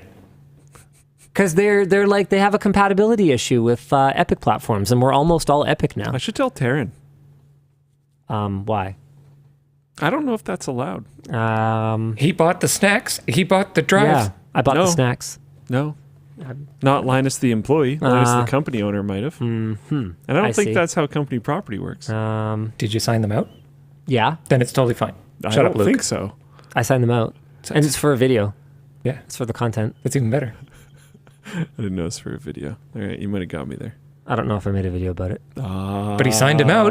That's good enough. I talked about the minute video. We've had a problem lately of infrastructure videos not being made. That's true. We have had that. In all seriousness, though, my home server is not just a home server. We also do stuff there. Yeah, I wonder why. Well, that way it can be there, just in case I need it. Whatever, man. The point is, Mine is better than this. Oh yeah, no, hands down. Not that. The other thing, the server. I honestly think that stuff like this exists. And Yes. I don't even think this is a hot Man, take. I have so much more capacity than this too. This thing sucks. Stuff like this exists so that some contractor that someone's giving basically a blank check to make a crazy home theater setup for some crazy rich person's place can sell them this and mark it up even more than it's already marked up. No, you've got only a fraction of it, Luke. It's for all the crazy rich person's multiple places. Right, okay. I didn't see them And they're in normal both houses, probably. Luke. I saw them in crazy expensive houses. I had yeah. a really... Did you see them any boats? I'm not going to name I bet anybody. you it's on at least one boat. I'm not I gonna- might have been on a boat that had one of these. I'm not telling that story on the WAN show. I'm not going to name I'm not going to name anyone here. knew it. But I was talking to a sales department for a company that makes super high-end displays, and we're not going to name anyone. Okay. Okay. Yeah. And what they said to me shouldn't have been surprising, but it was, and that was that, realistically, the typical customer for this is not buying just one. And I was like, oh, I mean, that makes sense because obviously your place in the Hamptons would have to have the same 4. movie watching experience as your boat, and which would have to have the same experience as your, summer home. Penthouse in New York. Yeah, exactly. Yeah. Overlooking the park Yeah. that So- you're in for like a week. Yeah, I'm just trying to figure out how this works. So movies, like are these movies that are in theaters right now, or like Shrek the Third? Yeah, definitely. no, that's new 4K arrivals. This is new. Okay, don't be like that. It's not helpful. There's a Gran Turismo movie. What the heck? Are you kidding me? That's not a movie. That's a video game. The audience loves it. Okay, we've been through this. like Luke. Tomb Raider. It's too obscure, Luke. What do you mean? That was like 2 weeks ago. No, the Tomb Raider's too Nuke it. obscure. Wow, is Michael Cera just like killing it right now, or what? Like he's in this, he's in this. He was pretty weak in Barbie, I think. What? Yeah. No, he played his character. Oh, maybe his acting was fine. I don't know. Oh, well, yeah. His character was pretty uninteresting. I think He if was his supposed character to be. He was Alan. didn't exist at all, I think the movie would have been. That's the exactly as point. good. Yeah, but I don't. Alan think it was like, okay, our generation never experienced Alan. Alan Oh. was, you know how there's so many in-jokes for the kids who grew up with like Barbie toys as like Yeah. a relevant toy. Alan was a joke for the kids before our generation who remember that weird, stupid fucking Alan thing Oh, that like right. went away immediately. Oh, Yeah. okay, He was irrelevant because he was irrelevant. okay. Yeah. No, that's the whole I point feel like of he Alan. should have been in like even less of it then. But he was... The awkwardness is the point. Okay. Yeah. All right. Anyway. I don't necessarily think that he did a bad job of the role. I just like. Then we can agree.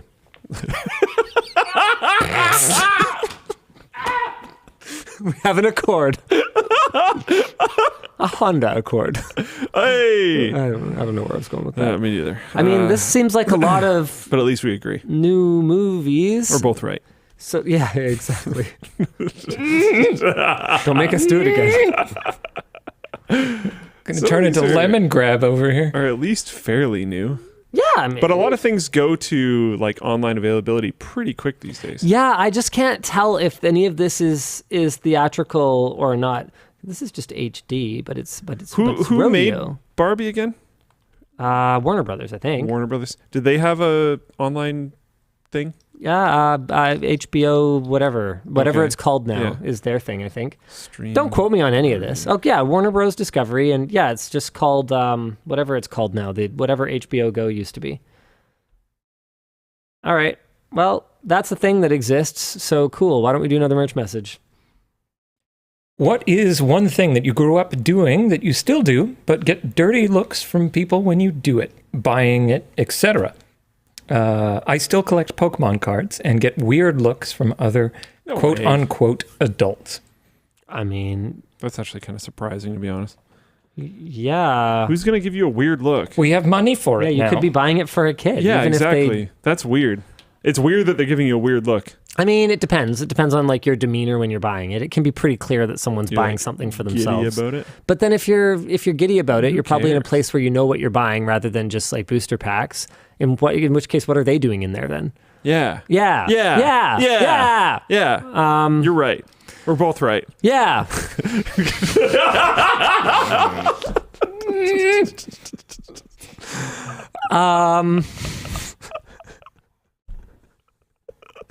Just hear Dan just dying every time we do it. I don't know if his mic's open every time, but we can hear him. Oh man. I'm trying to think. Like, there's definitely stuff like that. Some people don't even think adults should play video games, but I don't care. I'm gonna play video games. Yeah, he's talking about like seeing though.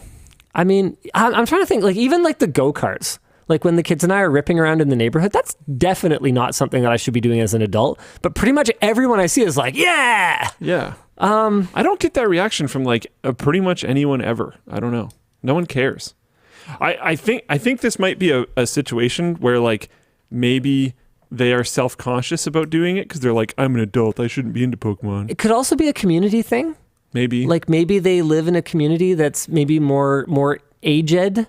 And so, it could be something as simple as, wearing headphones in casual conversation, I think is pretty normalized under 40. Yeah. But if you live somewhere where, pretty much everyone is over 60, maybe having headphones on, the rude kids are doing. So maybe it's that kind of thing. Might be but that too. I just find a lot less people care about you and what you're doing than I think people kind of realize. Yeah. I mean, the reality of it is that if you're just somebody I pass on the street, you are nobody and nothing to me. Yeah. So like, don't worry about it. And if you feel differently about that, MYOB?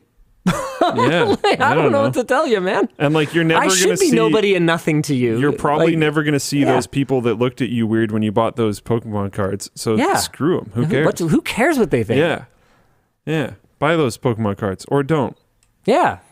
Yeah. Why are people judging people? It's not cool. Yeah. Man, leave them alone. Okay, here's something. I have no problem with crying. And I saw like some super toxic stuff on Twitter about like men shouldn't cry, and I would never date a man who cries or whatever. Oh, wow. And I'm kind of sitting here going, okay, well, enjoy your, whatever thing that you've got going on. You don't there. want them to communicate as well. Yeah, neat. Good luck with that. I don't want to know when things are bad. Yeah, exactly. Head, sand. That's the new push-ups. Let's go. Actually, very good for your shoulders. Yeah. All right. Anyways. What's up next? I would love to see a piece on how your cameras evolved from NCIX to now and why you chose those cameras. Oh, I can just do that now. I'm planning my own indie video/podcast company and would like to avoid the obvious pitfalls. Red. Yeah, I mean, I wouldn't call the Reds a pitfall. I can speak at length justifying the Red purchase. We learned a lot. Oh yeah, we learned a lot about just production workflows, and huge infrastructure improvements happened at that time to be able to handle the footage, which is still helpful today, which we still use now. So we got ahead of what we needed at the time at our scale, but now that we've scaled up, we use a lot of the same processes and a lot of the same infrastructure, or very similar infrastructure. So we start. Okay, anyway, back to I started with a vlogging camera with just a microphone built into it. That was perfect for what I was doing at the time, because I've always said content is king. You should use whatever camera you have, and you should try to make the best content you can.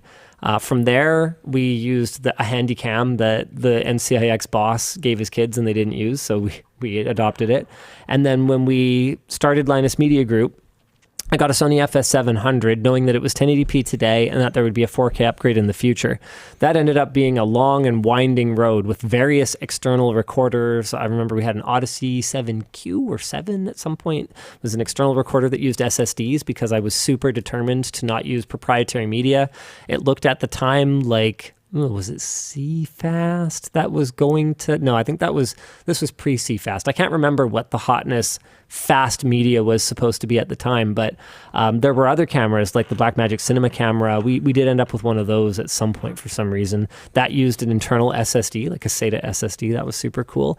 So the FS700, we had a couple iterations of external recorders, and then that, I've never really talked about this publicly, but that was stolen. Which was pretty upsetting for me because that camera had a lot of sentimental value. It sure did. For me, it went through a lot with us. For all of us. We had to get it firmware upgraded in order to support 4K, and we had to get I forget if we had external audio recording for that one as well. Anyway, from the FS700, we went to, I believe, I want to say straight to the Reds because there was an overlap. And then I think you know what? I might not actually remember. We might have gone for like the slightly downgraded, not quite an FS7, or maybe we were shooting on Blackmagic Cinema cameras or pockets in the interim. Crap, I can't go through this. I don't remember everything. I thought I did. Anyway, we got the Reds, and that was very easily justifiable. We made a ton of content, not just about the cameras themselves, but also about all the different things that we learned about and workflow stuff, and just having 8K footage around to experience informed us about, how useful it was and how valuable it was. We often used the higher resolution footage to punch in post without necessarily giving up visual quality.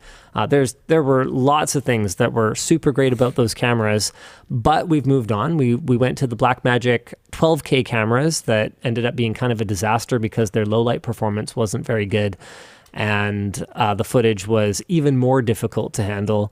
And then we, since then, have moved on to Sony, oh crap, I forget the name of them. Yeah, FX3s and FX6s. Are they FX? No, they're FX6s, Dan. Anyway, you can see all our current stuff in the Gerald Undone studio tour that he did recently. And the reason that we like those is that they can take good audio into camera up to 4 channels, which is really useful when we have multiple hosts. The footage is pretty easy to work with. They're pretty reliable. They record to SD. Hey, Dan? At some point, we were using something that had like external USB-C SSDs, and we had just a ton of problems with those. We used a lot of A7Ss for a long time. Now we don't use those anymore because Sony has their FX3, which is kind of like a more professional A7S. Yeah, super boring to me, I guess, but I'm not really much of a camera gearhead. I just am like, okay, does this meet our business needs? Which has been, in a way, really interesting for me as well, because it helps me to see the things that I am enthusiastic about through that lens. So for me, a computer is like, cool. But then I have to step back and I have to go, okay, if it was a camera, how would I see it? Well, what's its function? What's its cost? Is there a long-term ROI? What can we do with our old equipment to reduce some of the cost of this upgrade? Blah blah blah. And it's not that I am less enthusiastic about computers now. It's more that it just helps me understand multiple perspectives when I'm looking at them. More? Yes. Howdy, WAN.dll. Long-time listener, first-time caller. Little L, you speak of your darn tough socks, but have you tried Features? Far better comfort, same warranty, and durability. Feet yours. Feetures. I have a hard time believing that they have far better comfort, but I'm kind of excited to learn more. Top-rated sock is going off-road. Get $10 off. That's terrifying. If you can have $10 off a sock, that tells you a lot about how much they cost. Oh, no, okay, they're about the same as Darn Tough. Yeah, I don't know. I'd probably have to try them.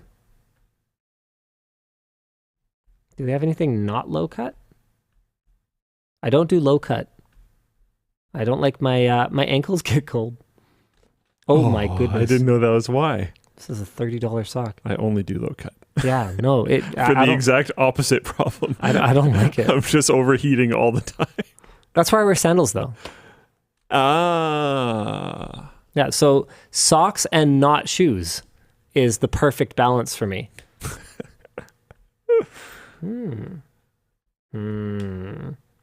That looks sloppy, not going to lie. It kind of does, to be honest. I'd be willing to consider checking them out, but one of the things that is so exceptional about Darn Tough is the density that they achieve with their weave. And our materials expert, who I introduced earlier on the show, Tatjana, has backed me up on this one now. I am not imagining it. They're actually just like markedly better than other socks. No offense, Luke. He spent a lot on inferior socks. I really like my socks. But he really likes them, and that's good. That's what's important. Yep. So, I don't know. Yeah. For Linus, Yes, go ahead. since he's an index user still, like me, are you a backer for the Nofio, which is getting near the finish line? I'm looking forward to it and hoping it will get patches for the big screen. Okay, so a couple things here. Number one is I think I'm getting one, but I didn't back it. I used my tech reviewer privilege. I will be getting one, but no, I didn't pay for what? What? Maybe I should tell Taryn. Tell him what? I'm going to review it, and then if no one needs it, then I'll borrow it, maybe. Forever. As long as you sign it out, I will sign it out. then there's no problem. I always sign things out correctly. Good. Yeah. See, Dan doesn't mind. Dan's just trying to suck up. I don't know why. We should put Dan in charge. He takes stuff home and doesn't sign it out, and then we can't find it. And then we spend 6 months doing an audit, and we give him a 40-page document of all the stuff he has signed out, and then he can't find anything. In my defense, some of that stuff was taken home back when we shot at home. So it wasn't taken home, it just was there. It still should be signed out because the location significantly changed. Well, yeah, but it didn't even have asset tags. But Some of it was pre the asset system. In fairness to me. Anyway, the Nofio, though, looks amazing. It's a wireless adapter for the Valve Index. From everything that I've seen, it works really well. But unfortunately, you will not be using it on your Bigscreen Beyond because the Bigscreen Beyond goes way beyond in its bigness of screen. It runs at a much higher resolution than the Index, and it's pushing the limits of what a wired DisplayPort 1.4 connection can do. Forget about wireless. That is not happening for something like the Bigscreen Beyond anytime soon, unfortunately. I just watched all of the CNET review videos for my past cell phones, and some were 15 years old. What would happen if YouTube decided to delete the old stuff? Will Google host the LG Chocolate 3 review forever? We've talked about this. This is a big part of that video I did about why Google should charge for 4K YouTube. The platform has to make money, and like you said, with the amount of accumulated archival content on the platform that really doesn't matter anymore, except that it's our only record. Like YouTube has immense historical significance at this point, cultural significance at this point, and we are basically just counting on Google to not just pivot and change it. the sketchiest company It name is he could have said at that time. actually important for them to make money on this platform. And if some superfluous feature like 4K playback on your stupid phone is something that they can charge for, I think they should. The whole argument I made in the video was a little more nuanced than that, but that's the basic gist of it. Is that 4K is not something we need. 4K is a luxury on YouTube. And if the users who benefit from that luxury and who find great value in it are subsidizing the platform for everyone else, that's a system that has to work for this, because otherwise the free internet, free access internet can't survive. I just moved, and my ISP tried to make me pay the $500 worth of debt from the previous tenant before they would turn on my service. What's the most a company tried to make you pay for something dumb? Oh, man. I mean, I'm sure there's an answer to that, but my wife would probably know. She handles all the finances. I don't think I've opened a bill in 15 years. So maybe Luke has an answer for this one. Oh, I thought you were on it. So, sorry, what was it? Company tried to charge you for something dumb. Company tried to charge him for money the previous tenant at that address owed. Oh, that happened to me. What? Oh, okay. Yeah, my property taxes. No way. Property taxes. I got screwed on it. So when I bought the place, I was supposed to, they paid the property taxes, but something happened, whatever. And then I had to pay like the remaining when I came in. But then I got a bill that said it was late and not paid with extra interest later, saying I didn't pay it the first time, even though I had a receipt for paying it the first time. And I got in a dispute with the city about it. And they were basically like, take us to court or pay it. And I was like, okay. So I just paid it because it was literally cheaper. Wow. And I literally got bullied by the city. Yeah. Super cool. That was dope. I have an interesting one, though, that I can point out because I actually do want to give them props in this situation. Okay. And that's TELUS. I complained on WAN Show a while ago about how you would have a payment like a dark method pattern thing or something, right? No, it was just like bad tech. You'd have a payment method on file. Oh, okay. And they just wouldn't charge it, and then they'd charge you interest and late fees. Got it. Yep. Which was stupid. I think they fixed it, and I noticed there was a bunch of kind of dark patterns, but I think they were actually unintentional. Just really, really unintuitive UI that you couldn't really tell, and it to the point where like there was actually no functional way to tell how your recurring payment method thing was supposed to work and how it's supposed to update and stuff. Yeah. I recently had to get a new credit card, got the new credit card, went to go update my TELUS subscription thing, and it's completely different. Huh. And it's very easy to understand what's going on. It's very clearly communicated what's happening, and I haven't had the issue with it not billing my card ever since. Huh. One of the people at TELUS someone contacted me. They contacted me, and I talked to them on the phone, walked them through everything, and they were like, okay, I'm going to make this happen. And I was like, I'll believe it when I see it. Apparently, I just saw it. So high five, TELUS. Got some stuff done. And on the experience of updating my card there was like flawless. So all right. I don't know. Good job. In that one case. I'm not, Sure. In that one case, good job. Yeah. Hey, LLD, first purchase from the store. Normally don't live in Canada.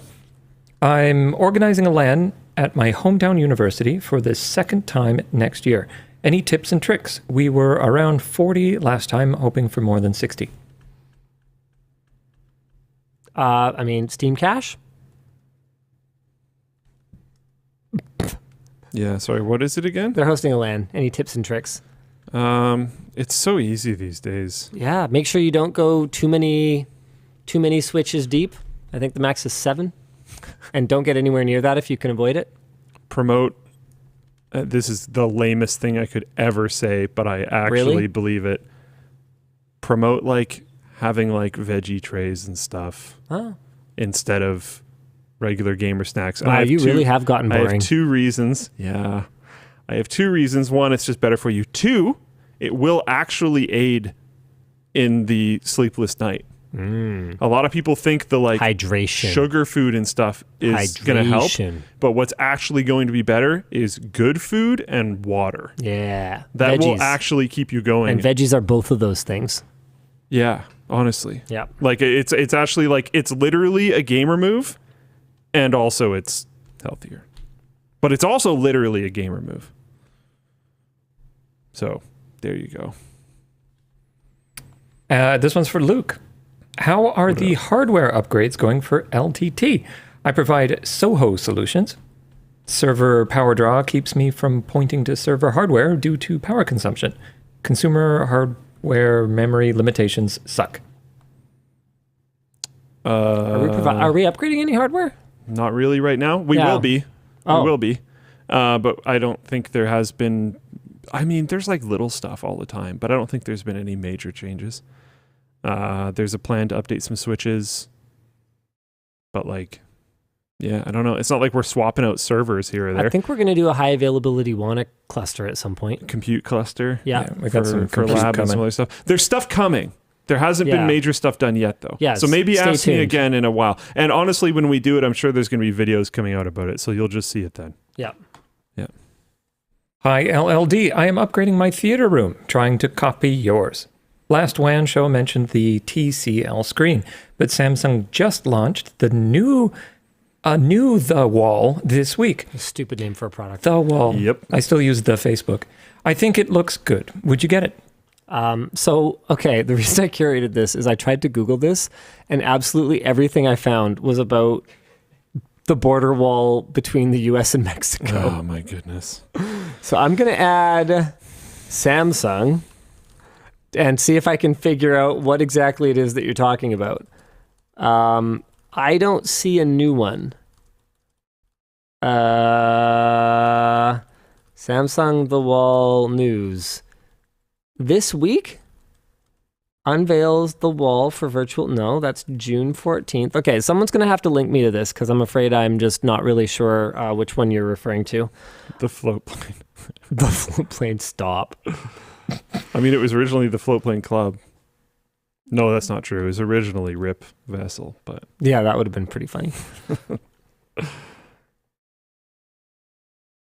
More? Yes. Okay. Hey guys, Linus, who were the first 10 hires at LMG and how many are still with the company? Oof. Okay. How about I add up first hires and then you add up ones that are not with us anymore? okay. Okay. Not at the company anymore. Me, Yeah. Yvonne, sorry. She's number 2. Luke, Ed, Brandon. Wait. What's up? I was counting wrong. I fixed it. We're good. Okay. Taryn. Oh, crap. I want to say Neil Van Beal. I think so. I think Burkle came before Nick. I know the next one. Well, hold on. Just I know the next two, really. followed by hold on. I'm thinking It's such a cheat that you and Yvonne are included. It's accurate. It's true. It's fair. You're right. We're both right. Handshake. But it's such a cheat. it's not a cheat. It's a little bit of a cheat. No, you can't have it both ways. You can't be all like, oh, you're not the company, so you can't take stuff home. And also, Which is why you you're are right. not an employee of the company, so you don't count as a... Which is why you're right. Okay. We can both be right. Nice.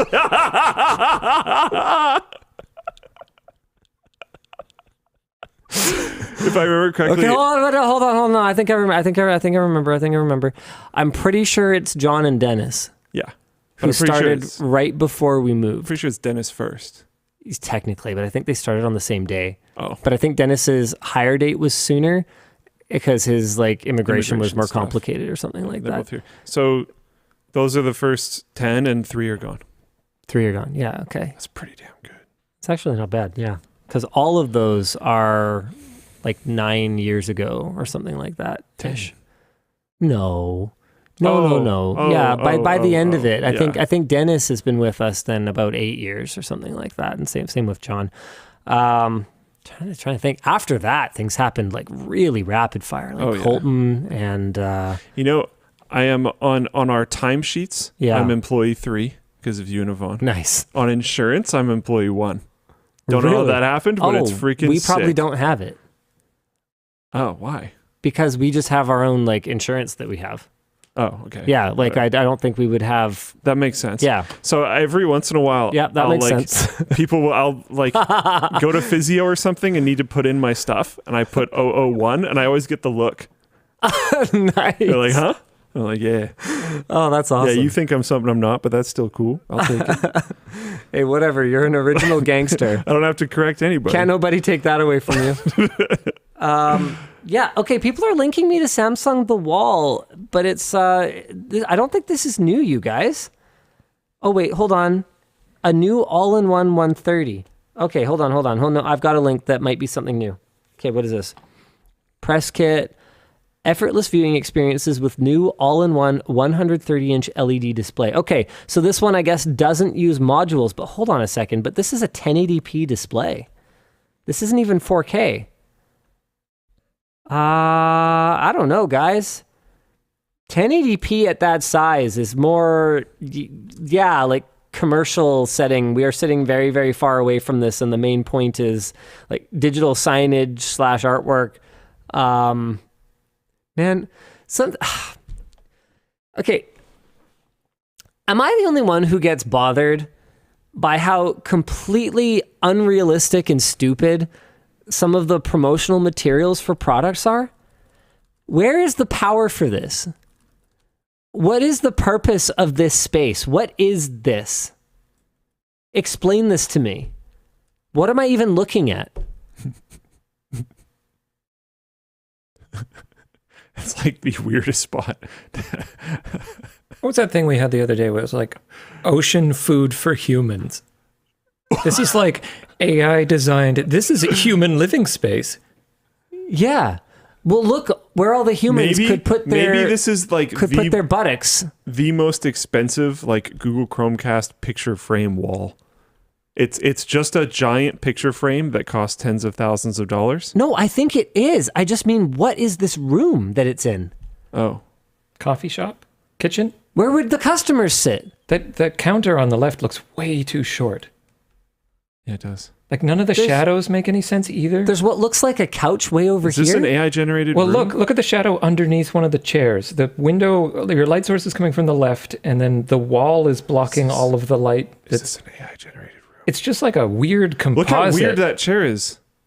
Maybe it's just rich people chairs. But imagine sitting in that. That looks like the most uncomfortable thing ever. Yeah, uncomfortable furniture is totally a thing, though. Rich people. But that doesn't look like a standard counter height. What is this? What is this fence?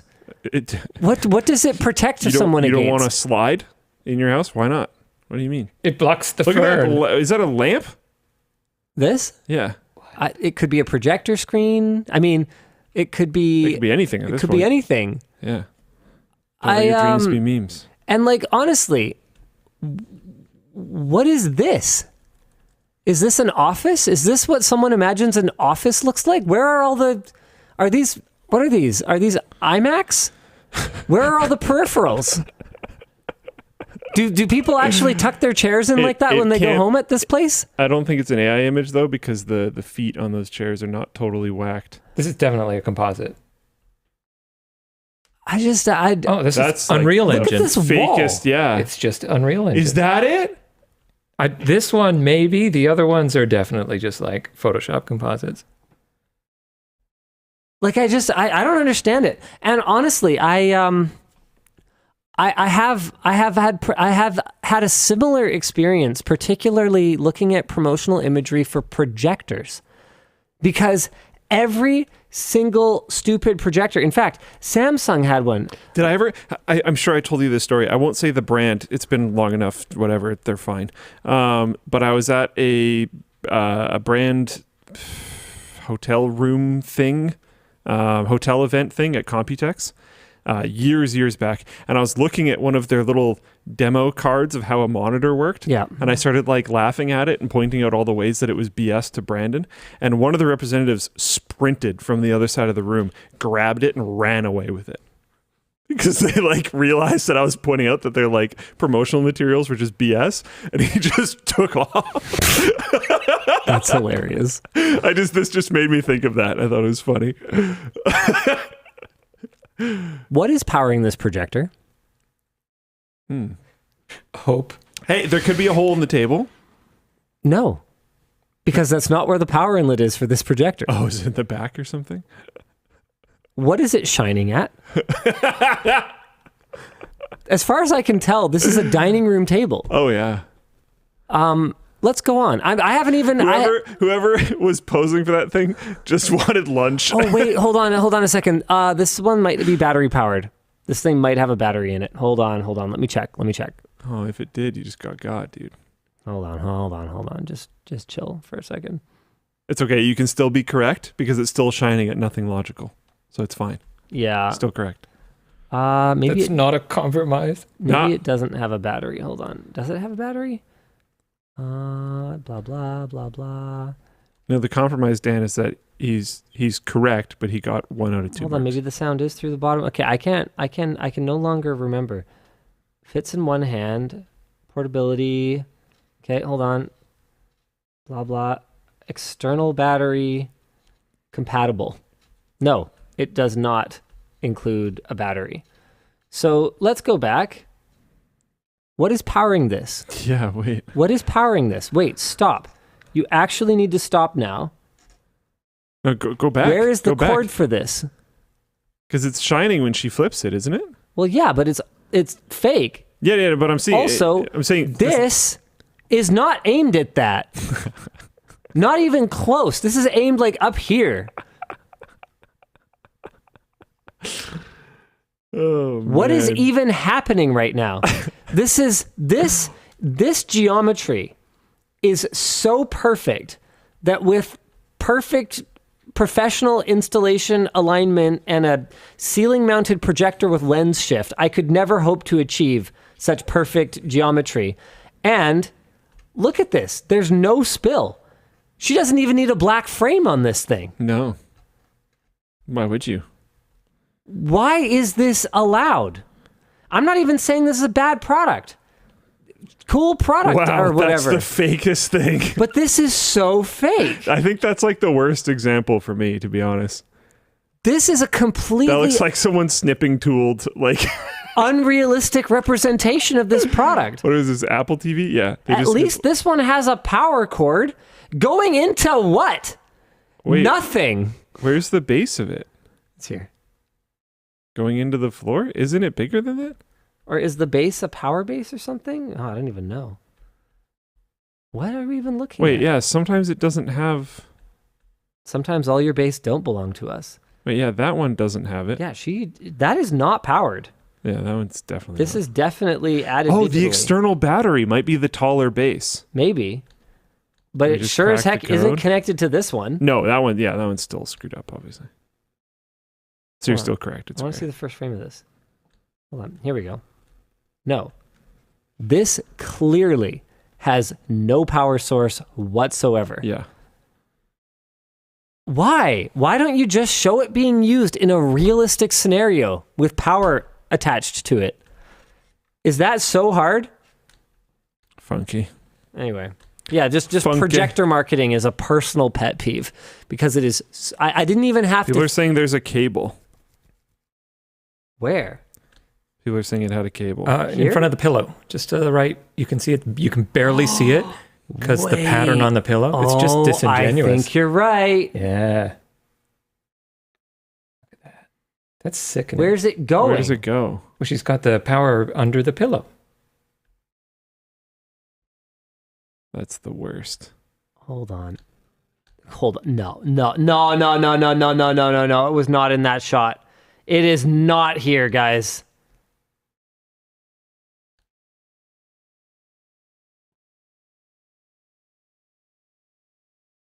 Where does it go?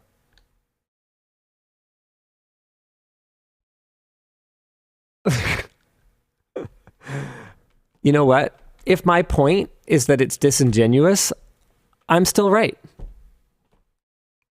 Very correct. Good work. I agree with that one. Crap, I'm getting involved now.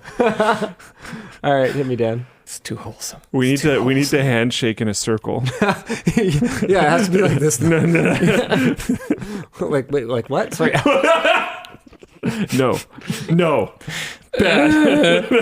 This is okay. We're back on track. This is good. All right, excellent. Linus, you sounded excited to get into City Skylines II. Have you seen how they rolled back pre-orders for consoles after they delayed the console launch? Is that an acceptable way to do that? Yes. Rolled back pre-orders for consoles. Yeah.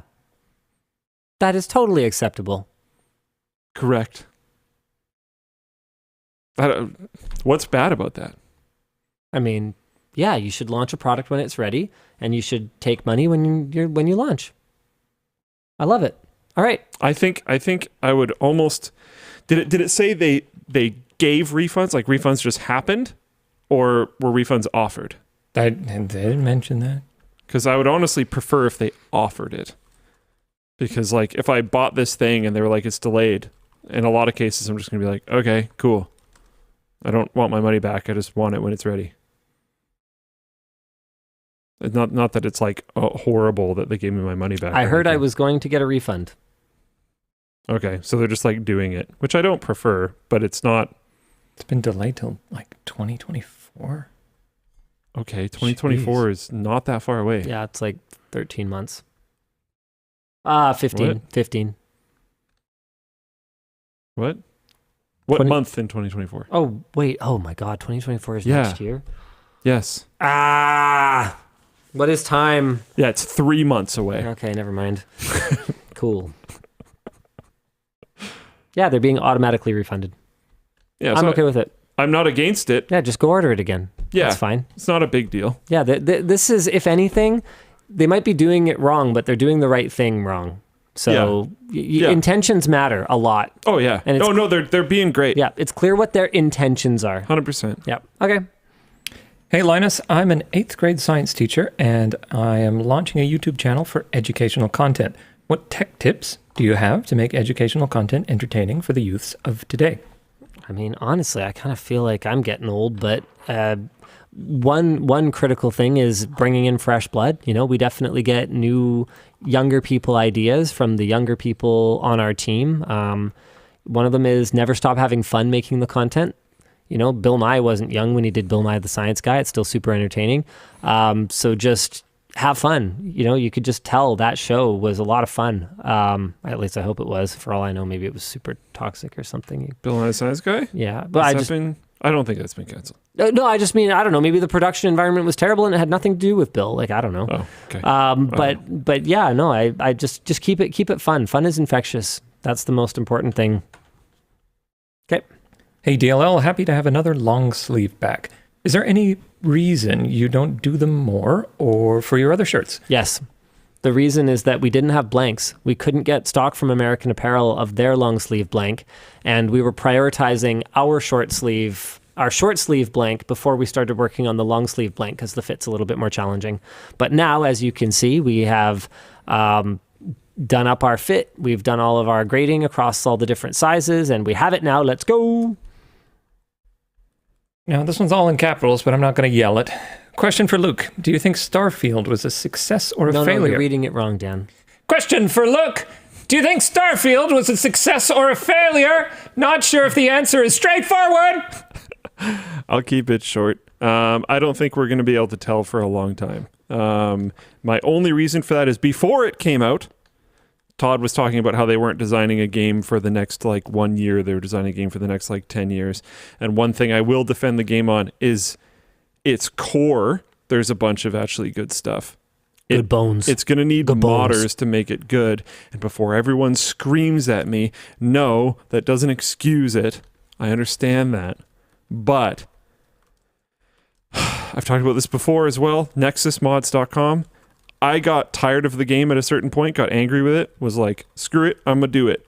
And I just went on Nexus Mods, went to collections for Starfield, saw Constellation V2, read through all the mods that they had in it. I was like, this sounds great. This looks like exactly what I would do. Clicked 2 buttons, and in 20 minutes, I was back in the game. Had 100 mods running, and it's way better.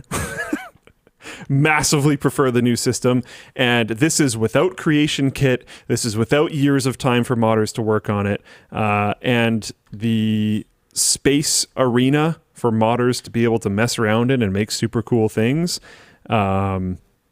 is going to be awesome. I think it's going to have crazy legs on it.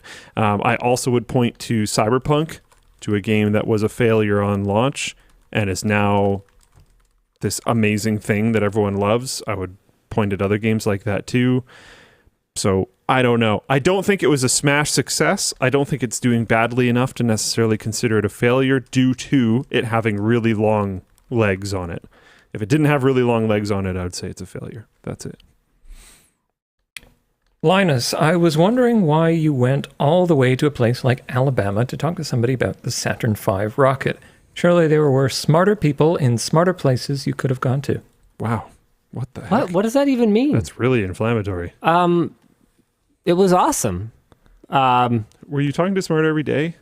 Yeah, I was down there. So that's what the Smarter thing is about, I think. No, I don't think so. I think that maybe there's an underestimation of how smart the people I was talking to were, maybe. Oh. I thought they were like awesome. Literal rocket scientists. Yeah, like what? I don't know. I'm confused. Yeah, I don't know. I went there because I was hanging with Destin from Smarter Every Day. Yeah. We set up a server for him, and we also made a video for our own channel while we were down there. And I talked to very, very, very smart people for that video, and it was awesome. Sweet. Hi, LLD. Did you guys end up doing the backpack car pulling thing? No. We need to do that. Yeah, we've been doing more video marketing lately, so maybe we should add that. I mean, it's going to be one of those things where, like, come on, be realistic. It's not like you'll be able to floor it. Like, that would tear it apart, obviously. Yeah. But, and like, if you go slow enough, you could probably tow a car with a human hair. But, like, we'll find some middle ground, I think. No, Don't think about so. physics. Okay, all right, blah, blah, static coefficient of friction. I don't care. Many hairs together strong. Thanks, Dan. That was really helpful.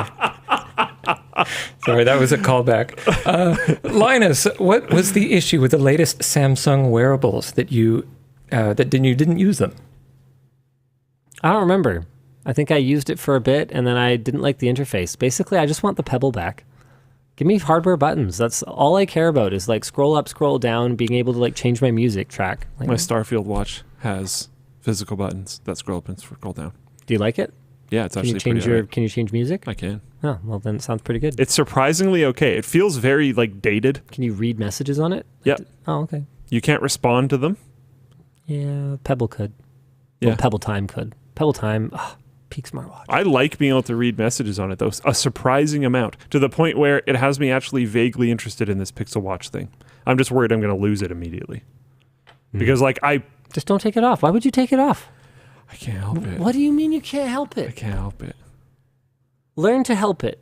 Things just annoy me when I'm typing and it's right there. I'm like, this is annoying. I don't want it on. Get a better band. Just spend actual money. No. Then spend more money on losing things. No. Just don't buy them in the first place. Yeah, but it's included with your phone. So you have it already. Yeah, maybe. I don't know if that's gonna work. Hold on, I just need to check something. No, they're still there. With how defeated he was, I thought they might be gone.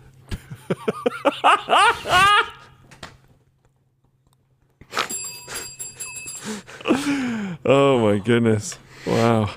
I'm going to read another merch message now. Sheesh. Luke, I'm loving up? your Starfield playthrough, Oh, but it's thanks. going to take me a while to get through it. Can you please upload the VODs to something that isn't Twitch? Be ashamed to lose them. I'm gonna answer for him. He's not gonna feel like doing that. I archived. I think I curated. I was gonna this say, like, Yeah, you why did. was that curated? Yeah, I wouldn't care. just so that I could answer it for you. No, yeah, it's true. Sorry. You might be able to download them off Twitch. I don't know. I don't really know anything about it. Piracy Yeah. is the answer. Do it. Yeah, steal them. I don't care. Do it, you wimp.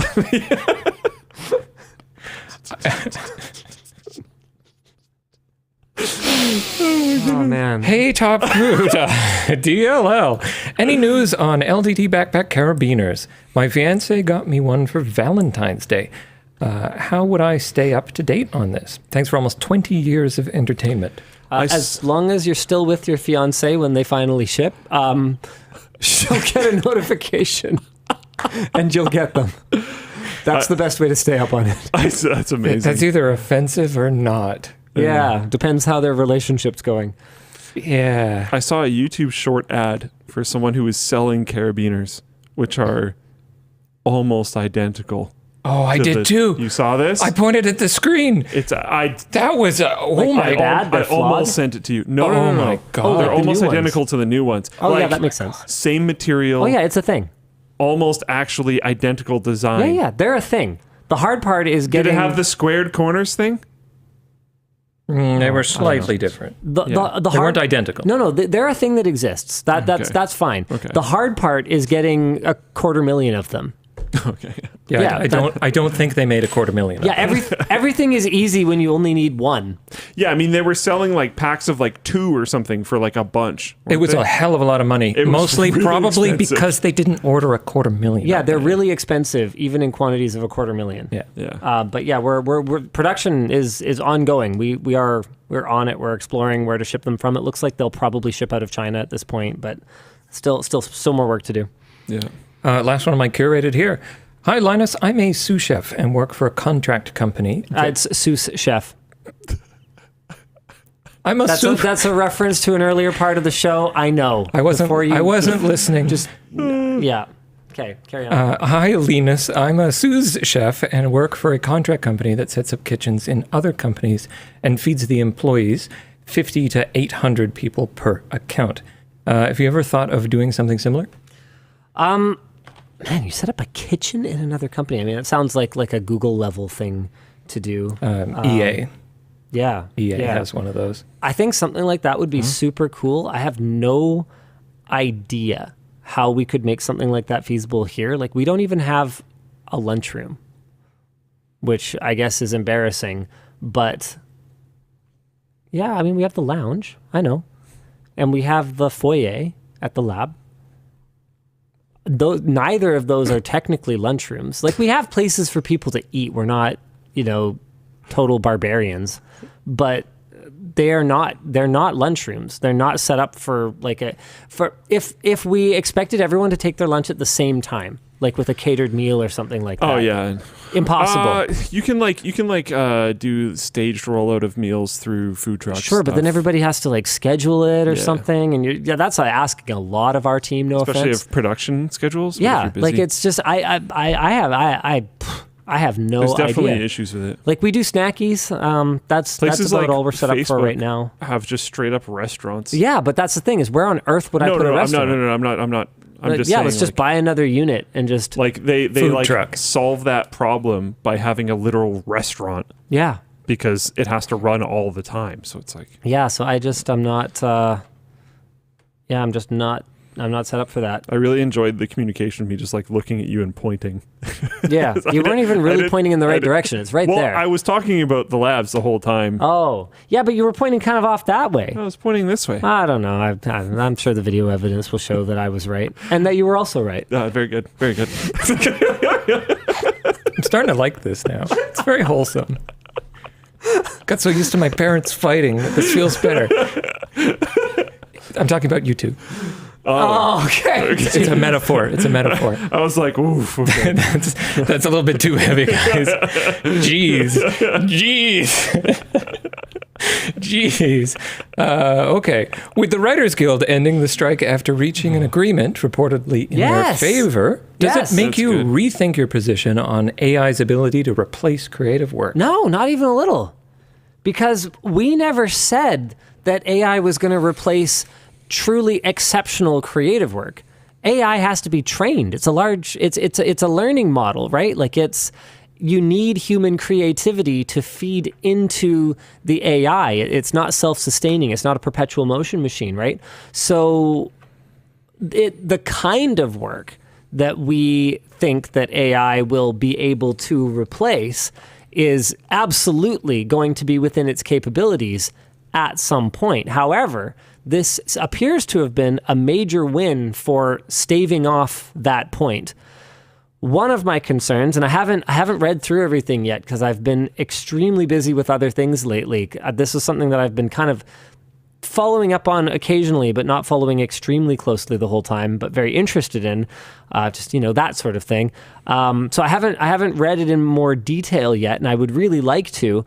But one of my concerns is that when I looked at it, it seemed like the term of the new deal was not very long. Writers, hold on, I'm trying to deal term length. Hold on, let me check. Maybe it's longer than I thought. 3-year contract? To me, takes place for a fresh 3 year. Yeah, to me, a 3-year contract is just another way of saying, hey, we're going to wait for AI to get better. Yeah. So that's a major concern from my side. And again, it's not that, man, I feel like my position on this is very hard for people to wrap their heads around, because I'm not just pro AI or pro union or anti anything. Like I'm an outsider here in a big way, because I don't think that our industry is necessarily in as much danger as that industry. And it's for reasons that I'm having a hard time kind of figuring out how to articulate right now.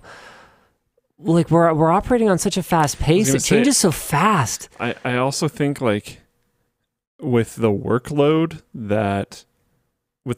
the timeline that social media people have to work on, YouTube, TikTok, whatever, any form of assistance is not going to result in lower hires. Yeah, There's just more we could do 100% of the time. Yeah, and like if someone here could use it as an accelerator, we're probably just going to end up hiring more people, not less. To accelerate more. Like we're our whole industry is growing at such an incredible rate right now. Whereas they are in a period of, that's been a big part of what I've brought up as a major concern, right? Is that they're negotiating for a new deal to be paid more in an industry that is currently undergoing what I think may be an extinction level event, right? Like we've seen so much consolidation, and we've seen such low profitability coming out of the streaming era that I felt like they didn't have a lot of leverage. It's clear that these companies need to make shows, and right now the only path to that is a deal with the writers. But the fact that this is only a 3-year deal is a major concern to me. Yeah. Honestly, I didn't know the 3-year thing, and it has me shifting from worrying. I heard this went through and I was like, oh nice, they won, awesome, and now it kind of feels like a delayed loss. Yeah, someone's saying Dima in FailedPlane chat is saying that the 3-year term might have been on purpose from the writers, because they're expecting the studios to find loopholes and they'd rather patch them sooner rather than later. That's that's a dangerous game. That's a dangerous game.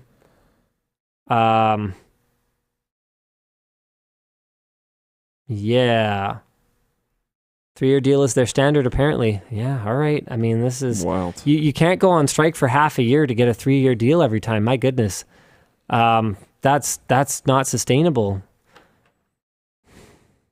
All right. Sheesh. Well, good. I feel for the people who are out of work for a long time. I hope they get back. I hope that the new terms are such that they gain back what they lost. Like, that's the most important thing. Is I remember there was a prolonged teacher strike here a long, long time ago.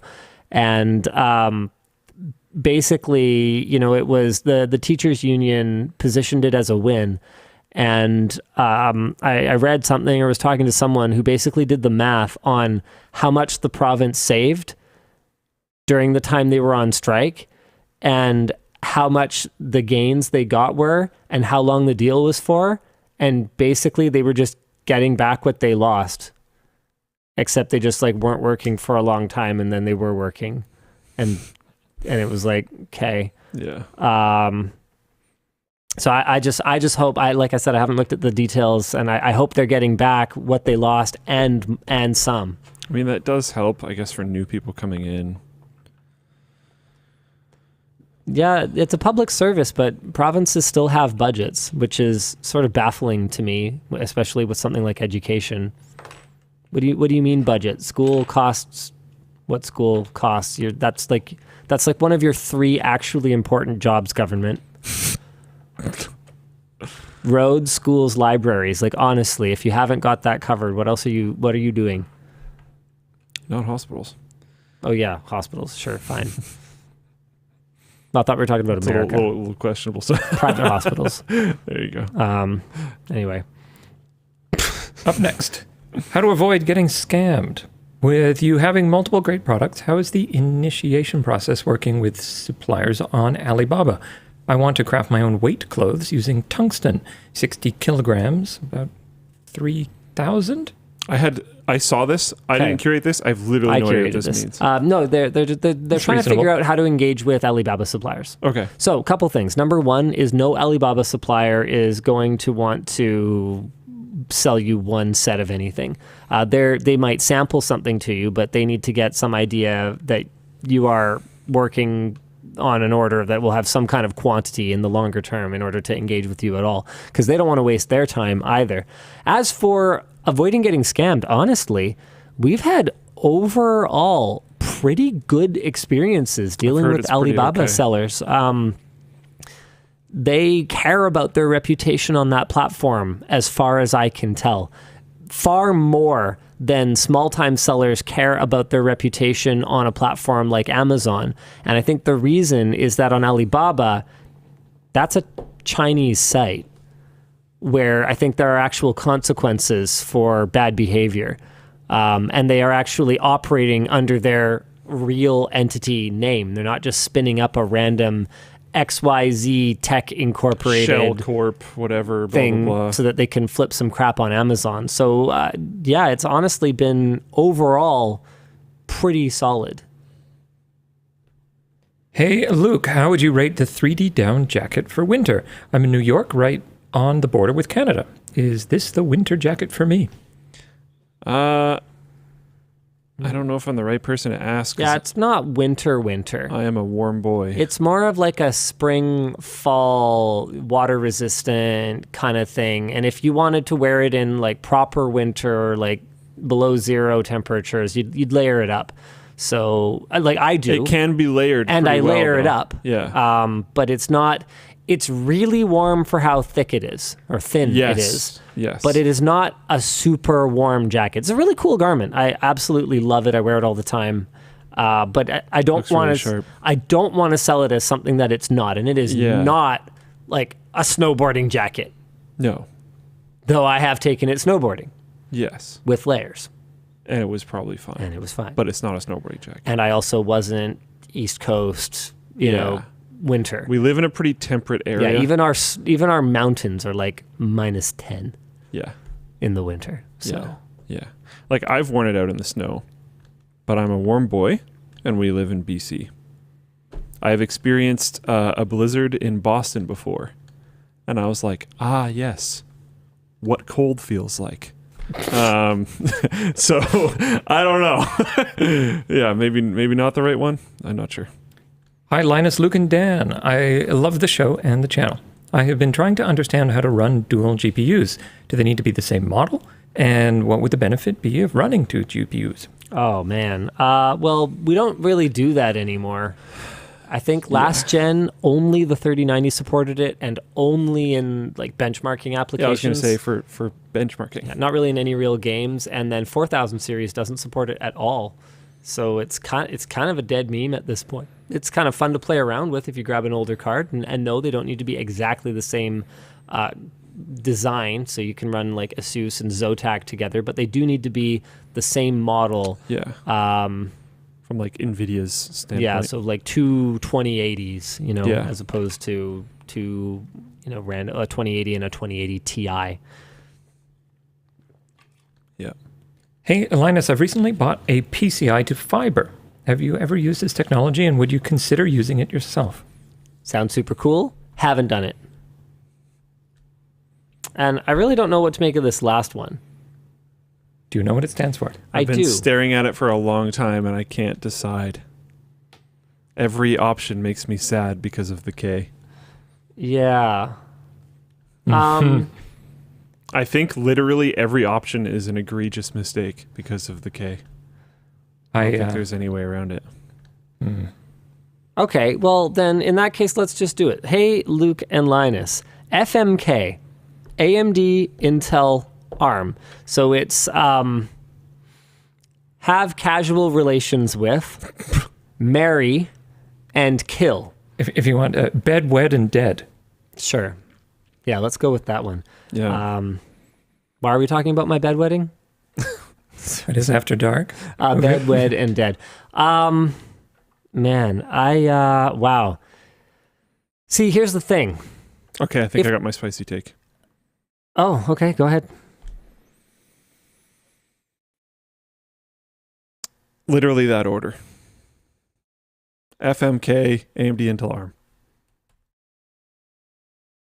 You would kill ARM? Yeah. But ARM's the future. That's my spicy Why would you take. kill the future? Because I don't know if I like it. I don't know if I like the future, Linus. What? Oh, man. See, I was going to say if I have to kill one, it's probably got to be AMD. See, but that option's scary because now everyone hates you. Well, not just hates me, but now everyone has nothing but stagnant Intel forever. But at least we'll have ARM. So I marry ARM. I use Intel for now. Oh, that's so boring. But that's the obvious. So bed AMD's a lot more fun for that. Sort of. I don't. Man, AMD does some YOLO stuff, man. What do you think my computer's set up like right now? What do you think that is? Yeah, okay, Huh? sure, but like...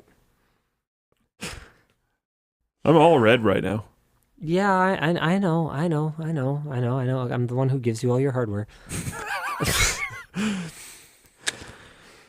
Yeah, ARM, I think the reason why... Yeah, you can't kill ARM. The reason why I chose... Nothing with your phone?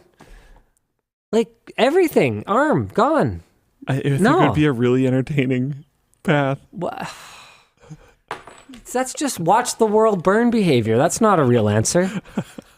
I think my answer is the Imagine the real all the answer. bad things happening with compute that would like have to stop. I mean, yeah, we could just go back to the Stone Age and all the bad things with compute would stop. That's true. Okay, Dan, do it.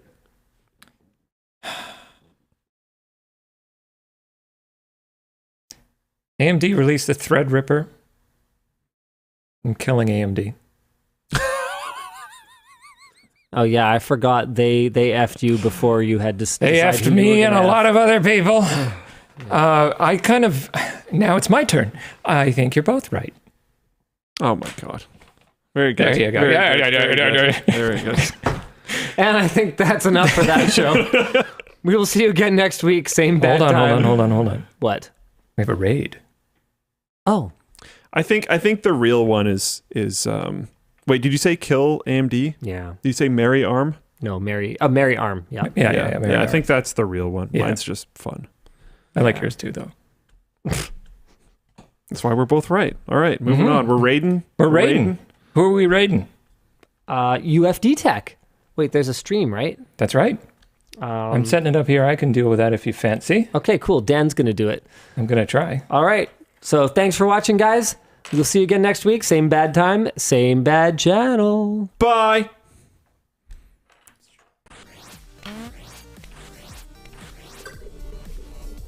And if you're over on YouTube, make sure you have autoplay enabled, and it should take you straight there.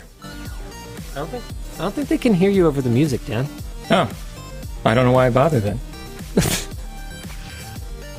So we can hear you?